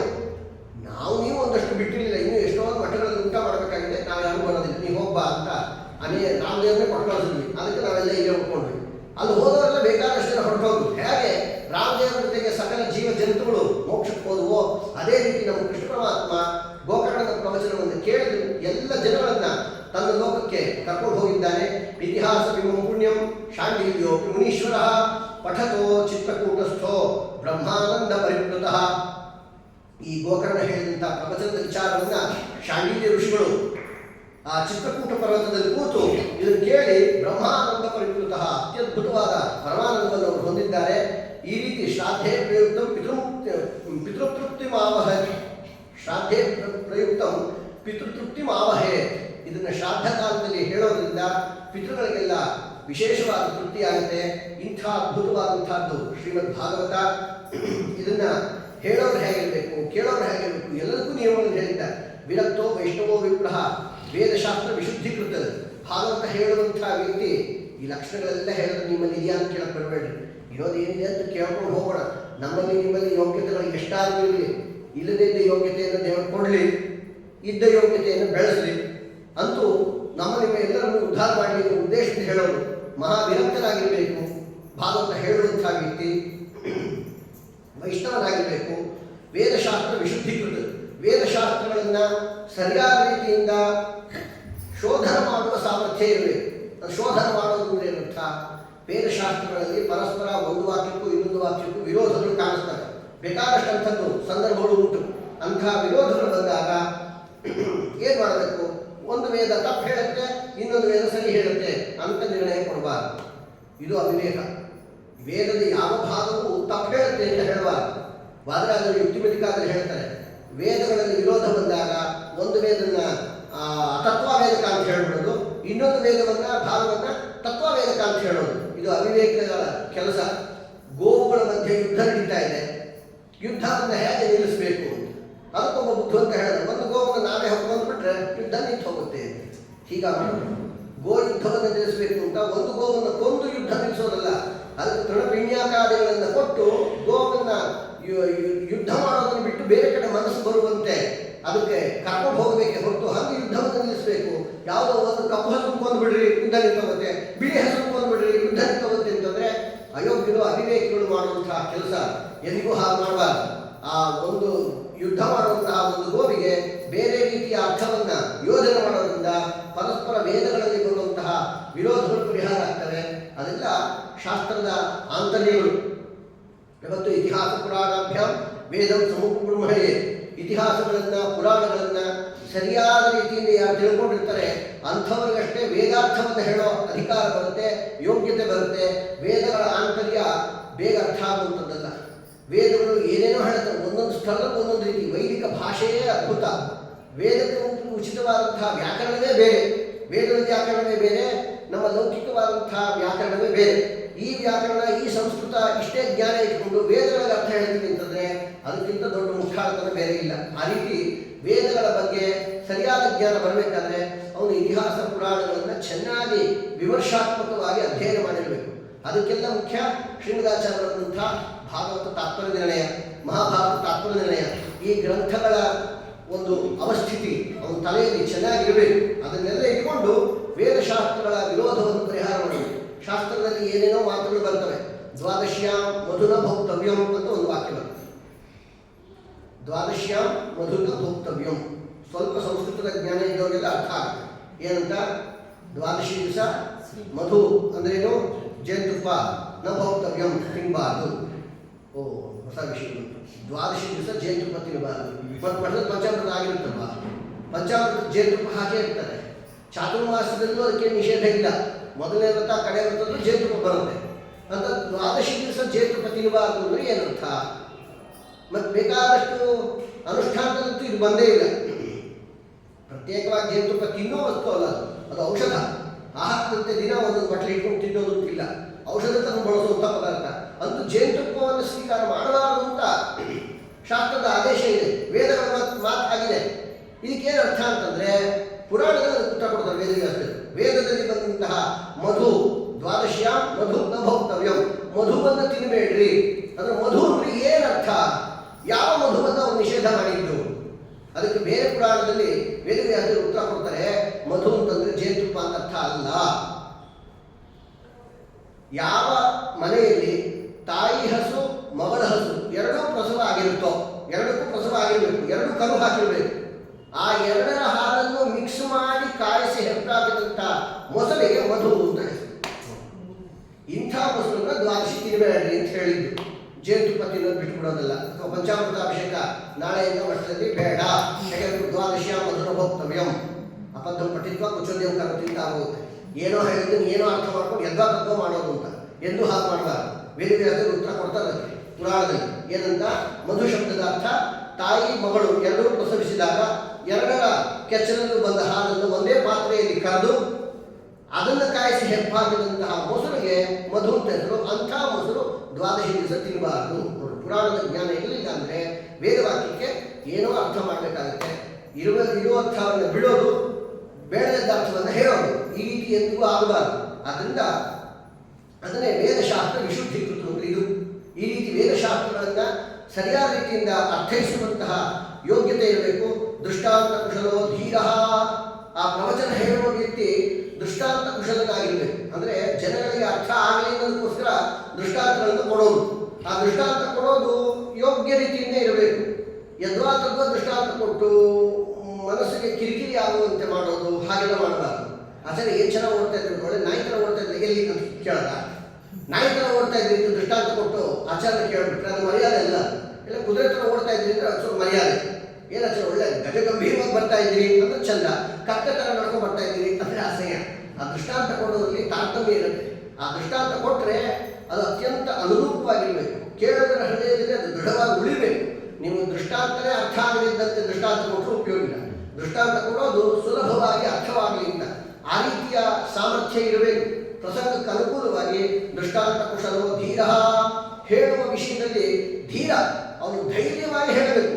ಯಾವುದನ್ನು ಏನು ಹೇಳಿದ್ರೆ ಏನಾಗುತ್ತೋ, ಯಾರು ಏನು ತಿಳ್ಕೊಂಡ್ಬಿಡ್ತಾರೋ ಅಂತ ಈ ಥರದ ಅಧೈರ್ಯ ಇರಬಾರ್ದು. ಜ್ಞಾನದಲ್ಲಿ ಅವನಿಗೆ ವಿಶ್ವಾಸ ಇರಲಿಲ್ಲ ಅಂದರೆ, ತಾನು ಪಡೆದ ಜ್ಞಾನದಲ್ಲಿ ಅವಿಶ್ವಾಸ ಇತ್ತು ಅಂದರೆ ಧೈರ್ಯದಿಂದ ಏನು ಮಾತಾಡಕ್ಕೆ ಬರೋದಿಲ್ಲ. ಹೀಗಿದ್ರೂ ಇರ್ಬೋದು, ಹಾಗಿದ್ದರೂ ಇರ್ಬೋದು ಅಂತ ಅಡ್ಗೋಡೆ ಮೇಲೆ ದೀಪ ಇಟ್ಟಂತೆ ಮಾತಾಡ್ಕೊಂಡು ಹೋಗೋದು ಹೀಗಿರಬಾರ್ದು. ಇದು ಮಿಥ್ಯಂ, ಇದು ಹೀಗೇನೆ, ಇದೇ ತತ್ವ, ಇದೇ ಶಾಸ್ತ್ರ, ಹೀಗೆ ತಿಳ್ಕೊಳ್ಳಿ ಅಂತ ನಿರ್ಣಯಾತ್ಮಕವಾಗಿ ಹೇಳುವಂತಹ ಜ್ಞಾನ ಬೇಕು. ಆ ಜ್ಞಾನ ಬರಬೇಕಾದ್ರೆ ಆಚಾರ್ಯರು ಶ್ರೀಮದಾಚಾರ್ಯ ಮಾಡಿಕೊಟ್ಟಂತಹ ತಾತ್ಪರ್ಯ ನಿರ್ಣಯದ ಜ್ಞಾನ ಇದ್ದು ಮಾತ್ರವೇ ಸಾಧ್ಯ. ಹಾಗಾಗಿ ದೃಷ್ಟಾಂತ ಕುಶಲೋ ಧೀರ ವಕ್ತಾ ಕಾರ್ಯೋತಿ ನಿಸ್ಪೃಹ, ವಕ್ತಾ ಕಾರ್ಯ ಅತಿ ನಿಸ್ಪೃಹ, ಅತ್ಯಂತ ನಿಸ್ಪೃಹತೆಯಿಂದ ಅವ್ರು ಹೇಳಬೇಕು. ನಿಸ್ಪೃಹ ಅಂದರೆ ಏನರ್ಥ? ಹಣಕಾಸಿನ ಲೋಭ ಇರಬಾರ್ದು. ಅವನಿಗೆ ದುಡ್ಡು ಕಾಸು ಎಷ್ಟು ಬರುತ್ತೆ ಅದಕ್ಕೆ ತಕ್ಕಂತೆ ಅಂತ ವಾದರಾಜ್ ಹೇಳ್ತಾರೆ. ನಾವು ಶಾಸ್ತ್ರಗಳನ್ನು ಓದಿದ್ದೆಲ್ಲ ಹಣ ಗಳಿಸೋದಕ್ಕೋಸ್ಕರ ಅಂತ ಓದ ವ್ಯರ್ಥ ಆಗುತ್ತೆ ಅಂತ. ಓದಿ ಮರುಳಾದೆ ನೈಯ ಓದನ ಮಾತ್ರಕ್ಕೆ ಸಿಲುಕಿ, ಓದಿ ಮರುಳಾದೆ ನೈಯ. ಬೇಕಾದಷ್ಟು ಓದ್ದೆ, ಯಾತಕ್ಕೆ? ಓದನ ಮಾತ್ರಕ್ಕೆ ಸಿಲುಕಿ, ಹಣಕ್ಕೋಸ್ಕರ, ಊಟಕ್ಕೋಸ್ಕರ. ಎಷ್ಟೋ ಜನರನ್ನ ವಿದ್ಯಾಪೀಠಗಳಲ್ಲಿ ಕೇಳ್ರಿ, ಯಾಕಪ್ಪ ಯಾಕೆ ನೀನು ಶಾಸ್ತ್ರ ಓದ್ತೀನಿ ಅಂತ. 2-3 ಥರದ ಜನಗಳು ಸಿಗ್ತಾರೆ ವಿದ್ಯಾಪೀಠಕ್ಕೆ ಹೋದರೆ. ಎಷ್ಟು ಸಲ ಅಟೆಂಪ್ಟ್ ಮಾಡೋದು SSLC ಪಾಸ್ ಆಗಲಿಲ್ಲ, ಅದಕ್ಕೆ ಶಾಸ್ತ್ರ ಓದು ನಮ್ಮಪ್ಪ ಕಳಿಸಿದ್ರು ಅಂತ ಇಂಥ ಒಂದು ಗುಂಪು ಇರುತ್ತೆ. SSLC ಪಾಸ್ ಮಾಡೋಕ್ಕೆ ಯೋಗ್ಯತೆ ಇದ್ದದ್ದು, ಶಾಸ್ತ್ರದಲ್ಲಿ ಏನು ಪಾಸ್ ಆಗ್ತಾನೋ? ಯಾವುದೂ ಬರಲಿಲ್ಲ ಅಂದರೆ ಶಾಸ್ತ್ರ ಓದಲಿಲ್ಲ. ಏನೂ ಬರಲಿದ್ದ ಧಟ್ಟಿಗೆ ಶಾಸ್ತ್ರ ತಲೆ ಹತ್ತೋದೇ ಇಲ್ಲ. ಯಾವುದೇ ಮಹಾವಿದ್ಯೆ ಇದೆ, ಇದನ್ನು ದೊಡ್ಡ ಬ್ರಹ್ಮವಿದ್ಯೆನ ಅಂತಾರೆ. ಬ್ರಹ್ಮವಿದ್ಯೆಯನ್ನು ಓದಬೇಕಾದ್ರೆ ಧಟ್ಟಿಗೆಲ್ಲ ಸಾಧ್ಯ ಏನು? ಮನೆಯಲ್ಲಿ ಯಾರು ಬುದ್ಧಿವಂತಿರ್ತಾರೆ ಅಂಥವ್ರ ಶಾಸ್ತ್ರಾಧ್ಯಯನಕ್ಕೆ ಹಾಕಬೇಕು. ತುಂಬ ಏನೂ ಗೊತ್ತಿಲ್ಲ, ಪೆದ್ದಾಗಿತ್ತು ಮಕ್ಕಳು ಯಾವ್ದಾದ್ರು ಅಂತಂದರೆ ಅದನ್ನು ಲೌಕಿಕ ಅಧ್ಯಯನಕ್ಕೆ ಹಾಕಿ, ಅದು ಹೆಂಗೋ ತೇಳ್ಕೊಳ್ಳುತ್ತೆ. ಶಾಸ್ತ್ರ ಓದಬೇಕಾದ್ರೆ ಕುಶಾಗ್ರಮತಿಯಾಗಿರಬೇಕು. ಹಾಗಿದ್ದಷ್ಟೇ ವಿದ್ಯೆ ಹತ್ತುವಂಥದ್ದು. ಆದ್ದರಿಂದ ಅಂಥ ಕೆಲವು ಜನ, ಇನ್ನು ಕೆಲವರು ಭಾಳ ಬುದ್ಧಿವಂತರಿರ್ತಾರೆ, ಅವ್ರನ್ನ ನೋಡಿ ಎಷ್ಟೋ ಜನ ಮರುಕ ಪಡ್ತಿರ್ತಾರೆ. ಇಷ್ಟು ಬುದ್ಧಿವಂತ ಅನ್ಯಾಯ ಶಾಸ್ತ್ರಕ್ಕೆ ಬಂದ್ಬಿಟ್ಟಿಲ್ಲಪ್ಪ ಅಂತ ಎಂದು ಹಾಗೆ ಮಾಡಬಾರ್ದು. ಇಷ್ಟು ಬುದ್ಧಿವಂತ ಯಾಕೆ ಶಾಸ್ತ್ರ ಓದ್ತಿದ್ದೀನಿ ಅಂತ ಕೇಳಕ್ಕೆ ಹೋದರೆ, ಇಲ್ರಿ ಇದಕ್ಕೆ ಮಾರ್ಕೆಟ್ ಜಾಸ್ತಿ ಇದೆ, ಶಾಸ್ತ್ರ ಓದಿದ್ರೆ ನಮ್ಮನ್ನು ಎಲ್ಲ ಕಡೆ ಪ್ರವಚನ ಕರೀತಾರೆ, ಬೇಕಾದಷ್ಟು ದುಡ್ಡು ಕೊಡ್ತಾರೆ, ಎಲ್ಲರೂ ನಮಸ್ಕಾರ ಮಾಡಿ ದುಡ್ಡು ಕೊಟ್ಟು ಹೋಗ್ತಾರೆ, ಮಾರ್ಕೆಟ್ ಚೆನ್ನಾಗಿದೆ ಶಾಸ್ತ್ರ ಓದೋದ್ರಿಂದ. ಈ ಭಾವನೆಯನ್ನು ನೀವು ಓದಬಾರ್ದು. ನಾವು ಇದೆಲ್ಲ ಏನು ತಿಳಿಯದೆ ಅಧ್ಯಯನ ಮಾಡ್ತಿರ್ತಾರೆ, ಎಂದಿಗೂ ಹಾಗಿರಬಾರ್ದು. ಅವ್ರಿಗೆ ನಿಸ್ಪೃಹನಾಗಿರ್ಬೇಕು. ಓದಿ ಮರುಳಾದೇನಯ್ಯ ಓದನ ಮಾತ್ರಕ್ಕೆ ಸಿಲುಕಿ ವಾದಿಸುವೆ ಸಭೆಯೋಳ್ ವೇದ ಶಾಸ್ತ್ರ ಉಪನ್ಯಾಸಗಳನ್ನು ಮಾಡುವೆ. ಎಲ್ಲ ಮಾಡ್ತೀವಿ, ಬೇಕಾದಷ್ಟು ಶಾಸ್ತ್ರದ ಜ್ಞಾನ ಇದೆ. ಯಾರು ಏನು ಗ್ರಂಥ ಕೇಳಿದ್ರು ಹೇಳ್ತೀವಿ, ಎಲ್ಲ ಬರುತ್ತೆ ಅಂತ. ಯಾತಕ್ಕೆ ಹೇಳ್ತೀವಿ? ಇಷ್ಟೆಲ್ಲ ಭಕ್ತಿಯಿಂದ ಹೇಳ್ತಂದ್ರೆ ಅದೇನೂ ಇಲ್ಲ. ಕ್ರೋಧಾವಶನಾಗಿ ಅವರು ಕೊಡಲು ಕೊಂಡಾಡುವೆ, ಕ್ರೋಧಾವಶನಾಗಿ ಅವರು ಕೊಡಲು ಕೊಂಡಾಡುವೆ. ಸಾಕಷ್ಟು ದಕ್ಷಿಣಗಳನ್ನು ಸುರಿದ್ರು ಅಂತಂದ್ರೆ ಏನು ಸ್ತೋತ್ರ, ಏನು ಇಂದ್ರ ಚಂದ್ರ ನಾಚ್ಕೊಂಡ್ಬಿಟ್ರು. ನಿಮ್ಮ ಮುಂದೆ ಅವ್ರು ಯಾರು ಅಲ್ಲ, ನಿಮ್ಮೆಲ್ಲರೂ ಅವ್ರನ್ನೆಲ್ಲ ದಿವಾಸ ಹೋಗಿಬೇಕು ಅಂತ ಹೀಗೆಲ್ಲ ಸ್ತೋತ್ರ ಮಾಡ್ಬಿಡೋದು. ಆದರಿಸದಿದ್ದರೆ ಬೈದು ಬರುವೆ ಖಿನ್ನನಾಗಿ. ಏನು ಕೊಡ್ಲಿಲ್ಲಪ್ಪ, ಆಚಾರ ಸಿಕ್ಕಾಪಟ್ಟೆ ವಿರಕ್ತರಂತೆ, ಏನು ದಾನ ದಕ್ಷಿಣ ಕೊಡೋದು ಬೇಡಪ್ಪ ಅಂತ ಹಾಗೆ ಬಿಟ್ಬಿಟ್ರು ಅಂತಂದ್ರೆ ಭಾರಿ ಖಿನ್ನನಾಗಿ ಬೈದು ಬರುವೆ. ಬೈದು ಬರೋದು ಹಾಳಾಗೋಲ್ಲ, ಏನು ದರಿದ್ರ ಮಠ, ಯಾತಕ್ಕೂ ಉಪಯೋಗ ಇಲ್ಲ. ಇನ್ನು ಅವರು ಪ್ರಾಣ ಬಿಟ್ಟರು ನಾನು ಪ್ರವಚನ ಹೇಳಕ್ಕೆ ಹೋಗೋದಿಲ್ಲ, ಏನು ಉಪಯೋಗ ಇಲ್ಲ. ಇಷ್ಟು ಮಾರುಕಟ್ಟೆ ಬಡ್ಕೊಂಡಿದ್ದೀನಿ, ಏನು 10 ರೂಪಾಯಿ ಕೊಡ್ತಾರೆ ದಕ್ಷಿಣ, ಇಂಥ ಜನ ನಾವು ಹೇಳೋದಿಲ್ಲ. ಈ ಥರ ನೀವು ದುಡ್ಡುಗೋಸ್ಕರ ಹೇಳ್ತಾ ಇದ್ದೀನಿ ಅಂತ ಹಣದ ಉದ್ದೇಶದಿಂದ ಪಾಠ ಪ್ರವಚನವನ್ನು ಮಾಡಿದರೆ ಅಂಥವರು ಯಾವುದೋ ಒಂದು ಸ್ಪೃಹ ಅಂತ ಕರೀತಾರೆ. ಅದನ್ನು ನಿಸ್ಪೃಹನಾಗಿ ಹೇಳಬೇಕು. ಹರಿಪ್ರೇರಣೆಯ ಹರಿಪ್ರೀತಿ ಅಂತ ಹೇಳಿ ತಾಂತಾನಾಗಿ ಹಣ ಕಾಸು ಬರುತ್ತೆ. ನಮಗೆ ಏನು ಕೊಡಬೇಕು ಅಂತ ಭಗವದ್ ಇಚ್ಛೆ ಇರುತ್ತೆ, ಅದು ಯಾರೋ ಒಬ್ರು ಕೊಡ್ತಾರೆ. ಎಷ್ಟೋ ಸಲ ನಮ್ಮ ಜೀವನದಲ್ಲೂ ಇಂಥ ಘಟನೆಗಳು ನಡೀತವೆ. ನಾವು ಯಾರಿಗೆ ಪಾಠ ಪ್ರವಚನ ಹೇಳ್ತಾ ಇರ್ತೀವಿ ಅವ್ರ ಕಡೆಯಿಂದ ಹಣ ಕಾಸು ಬಂದೇ ಇರೋದಿಲ್ಲ, ಯಾರ ಸಂಬಂಧವೇ ಇರೋದಿಲ್ಲ. ಸುಮ್ಮನೆ ನೋಡಿ ದಕ್ಷ ಕೊಟ್ಟು ಹೋಗಿರ್ತಾರೆ, ಸಿಕ್ಕಾಪಟ್ಟೆ ದಕ್ಷ ಕೊಟ್ಟಿರ್ತಾರೆ. ಇದೆಲ್ಲ ನಿತ್ಯ ಜೀವನದಲ್ಲಿ ನಾವು ಅನುಭವಿಸಿರುವಂಥದ್ದೇನೆ. ಒಂದು ಸಂದರ್ಭದಲ್ಲಿ ನಮ್ಮ ಮನೆ ಬಿದ್ದೋಗ ಸ್ಥಿತಿ ಇತ್ತು. ಬಹಳ ಶ್ರಮ ಪಡ್ತಾ ಇದ್ವಿ, ಏನಪ್ಪ ಮಾಡೋದು ಅಂತ. ಯಾರೋ ಒಬ್ಬರು ತುಂಬ ಹಳೆಯ ಪರಿಚಯ ಅವರು ಬಂದರು. ಬೆಂಗಳೂರಿನಲ್ಲಿ 13ನೇ ಫ್ಲೋರ್ನಲ್ಲಿ 8 ಕೋಟಿ ರೂಪಾಯಿ ಕೊಟ್ಟು ಮನೆ ತಗೊಂಡಿದ್ದಾರೆ. ಆ ವ್ಯಕ್ತಿ ಗಂಡ ಹೆಂಡತಿ ಬಂದರು, ಒಂದು ತಟ್ಟೆ ತುಂಬ ಹಣ್ಣು ಹಂಪಲು ಎಲ್ಲ ಇಟ್ಟರು, ದಕ್ಷಿಣೆ ಒಂದು ಕವರಲ್ಲಿ ಇಟ್ಟು ಕೊಟ್ಟರು ಹೋದ್ರು. ಸಾಮಾನ್ಯ ಅವ್ರು ಭೇಟಿ ಆದಾಗೆಲ್ಲ 1000-2000 ಕೊಡ್ತಾ ಇದ್ರು. ಭಾಳ ಹಿಂದೆ 15-18 ವರ್ಷದ ಮುಂಚೆ ಬಂದರು, ಹಾಗೆ ಕೊಟ್ಟರು ಹೊರಟೋದ್ರು. ಕೊಟ್ಟಿದ್ದಾರೆ ಅಂತ ಅವರಿಗೋ ನಾವು ತೆಗೆದು ನೋಡಿಲ್ಲ, ಹೋಗಿ ನೋಡಲೇಬೇಕಲ್ಲ. ತೆಗೆದು ನೋಡೋದು ಚೆಕ್ ಇತ್ತು, ಚೆಕ್ ನೋಡಿದ್ರೆ 50,000 ರೂಪಾಯಿ ಬಂದಿದ್ದಾರೆ. ನಾನು ತಕ್ಷಣ ಅವ್ರು ಫೋನ್ ಮಾಡಿದೆ, ಏನ್ರಿ ಕನ್ಫ್ಯೂಸ್ ಮಾಡ್ಕೊಂಡು 5,000 ಬರೆಯೋದಕ್ಕೆ 50,000 ಬರ್ತೀರಾ ಏನು ಅಂತ. ಇಲ್ಲ ಸರ್, ನೀವು 50,000 ಕೊಡಬೇಕು ಅಂತ ಕೊಟ್ಟಿದ್ದೀವಿ, ಕೃಷ್ಣಾರ್ಪಣೆ ನೀವು ತೊಗೊಂಡು ನಿಮ್ಮ ಮನೆ ಸ್ವಲ್ಪ ರಿಪೇರಿ ಮಾಡಿಸ್ಕೊಡ್ರಿ, ಸಂತೋಷ ಆಗುತ್ತೆ. ನಾವು ಗೃಹ ಪ್ರವೇಶಕ್ಕೆ ನಿಮ್ಮನ್ನೆಲ್ಲ ಕರೀಲಿಲ್ಲ, 10 ಬ್ರಾಹ್ಮಣರನ್ನು ಕರೆದು ಉತ್ಸವ ಏನು ಮಾಡಲಿಲ್ಲ. ಯಾರಾದರೂ ಒಬ್ರಿಗಾದರೂ ನಮ್ಮ ಹಣ ಉಪಯೋಗ ಆಗಲಿ ಅಂತ ಒಂದು 50,000 ರೂಪಾಯಿ ಕೊಟ್ಟಿದ್ದೀವಿ, ದಯವಿಟ್ಟು ಸ್ವೀಕಾರ ಮಾಡಿ ಆಶೀರ್ವಾದ ಮಾಡಿ. ಅವ್ರಿಗೂ ನಮಗೂ ಯಾವ ಸಂಬಂಧ ಇಲ್ಲ, ಎಲ್ಲೋ ನೋಡಿದ ಹಳೆಯ ಪರಿಚಯ. ಯಾವುದೋ ಒಂದು 10 ವರ್ಷದ ಪೂರ್ವದಲ್ಲಿ ಅವರಲ್ಲಿ ಒಮ್ಮೆ ಸುಮಧ್ವೈತ ಪ್ರವಚನ ಹೇಳಿದ್ದೆ. ಆ ಒಂದು ಪ್ರೀತಿ ವಿಶ್ವಾಸ ಇಟ್ಕೊಂಡು ಯಾವಾಗಲೂ ಒಂದು 50,000 ರೂಪಾಯಿ ಕೊಡ್ತಾರೆ. ನಾವು ನಿತ್ಯ ಪ್ರವಚನ ಹೇಳ್ತಾನೆ ಇರ್ತೀವಿ, ಪಾಠ ಹೇಳ್ತಾನೆ ಇರ್ತೀವಿ, ಅವರಿಂದ ನಯ ಪೈಸೆ ಹುಟ್ಟಿರೋದಿಲ್ಲ. ಕೊಡಬೇಕು ಅಂತಿದ್ರು ಸ್ವಾಮಿ, ಯಾವುದೋ ಮೂಲಕ ಕೊಡಿಸ್ತಾರೆ. ನೀವು ಇಂಥವರಿಂದಲೇ ಬರಬೇಕು ಅಂತ ನಿರೀಕ್ಷೆ ಮಾಡಿ ಹೇಳಿದ್ರೆ ಹೇಳಿದ್ದಕ್ಕೆ ಯಾವ ಫಲವೂ ಬರೋದಿಲ್ಲ. ಪರಮಾತ್ಮನಿಗೆ ಗೊತ್ತು ಯಾವಾಗ ಏನೇನು ಯಾರ್ಯಾರಿಗೆ ಎಷ್ಟೆಷ್ಟು ಹೇಗೆ ಕೊಡಬೇಕು ಅಂತ. ಅದು ತಾನ ಒಂದ್ಕೊಂಡು ಬರುತ್ತೆ, ಬೇಡ ಅಂದ್ರೂ ಬಿಡೋದಿಲ್ಲ. ಸುಖ ಹೇಗೆ ಬರುತ್ತೋ ದುಃಖ ಹೇಗೆ ಬರುತ್ತೋ ಸುಖನು ಎರಡೂ ನಾವು ಬಯಸದೆ ಬರುವಂಥದ್ದು. ಆದ್ದರಿಂದ ಅದಕ್ಕೋಸ್ಕರ ಮಹಾಪ್ರಯತ್ನವನ್ನು ಪಡಬಾರದು. ಆದ್ದರಿಂದ ಹೇಳುವಂತಹ ವ್ಯಕ್ತಿ ವಕ್ತಾಕಾರ್ಯೋ ಅತಿ ನಿಸ್ಪೃಹ. ಹೀಗೆಲ್ಲ ವಕ್ತು ಪಾರ್ಶ್ವೇ ಸಹಾಯಾರ್ಥಂ ಅನ್ಯಸ್ಥಾಪ್ಯಸ್ತಥಾ ವಿಧ. ಪ್ರವಚನ ಹೇಳೋರ ಪಕ್ಕದಲ್ಲಿ ಇನ್ನೊಬ್ಬ ಪಂಡಿತನ ಕರೆದು ಕೂರಿಸ್ಬೇಕಂತೆ ಭಾಗವತ ಪ್ರವಚನಕ್ಕೆ. ಒಬ್ಬೊಬ್ಬರು ಸಿಗೋದೇ ಕಷ್ಟ, ಇನ್ನಿಬ್ಬಿಬ್ಬರನ್ನ ಯಾಕೆ ಕರೆಸಬೇಕು ಅಂತ ಶಾಸ್ತ್ರ ಇರೋದು ಹಾಗೆ. ಭಾಗವತ ಪ್ರವಚನ ಹೇಳೋ ಕಾಲಕ್ಕೆ 2 ಪಂಡಿತರು ಬರಬೇಕು. ಹೇಳೋರೊಬ್ರು, ಅವರ ಸಹಾಯಕ್ಕೆ ಅಂತ ಇನ್ನೊಬ್ಬ ಪಂಡಿತರು ಕೂತಿರ್ತಾರೆ. ಸುಮ್ಮನೆ ಕೂತು ಎದ್ದೋಗೋದಷ್ಟೇ. ಹೇಳುವ ಆಚಾರ್ಯನ ಏನಾದರೂ ಮಧ್ಯದಲ್ಲಿ ಮರ್ತೋದ್ರೆ ಶ್ಲೋಕಗಳು ಅದನ್ನು ಜ್ಞಾಪಿಸ್ಕೊಡೋದಕ್ಕೆ ಅಂತ ಅವ್ರ ಪಕ್ಕದಲ್ಲಿ ಇರಬೇಕು. ಇವ್ರಿಗೆ ಏನು ದಕ್ಷಿಣ ಕೊಡ್ತಾರೋ ಅವ್ರಿಗೂ ಅದೇ ದಕ್ಷಿಣ ಕೊಡಬೇಕು, ಅವ್ರ ದಿವಸ ಬಂದು ಹೋಗಿದ್ದಕ್ಕೋಸ್ಕರ.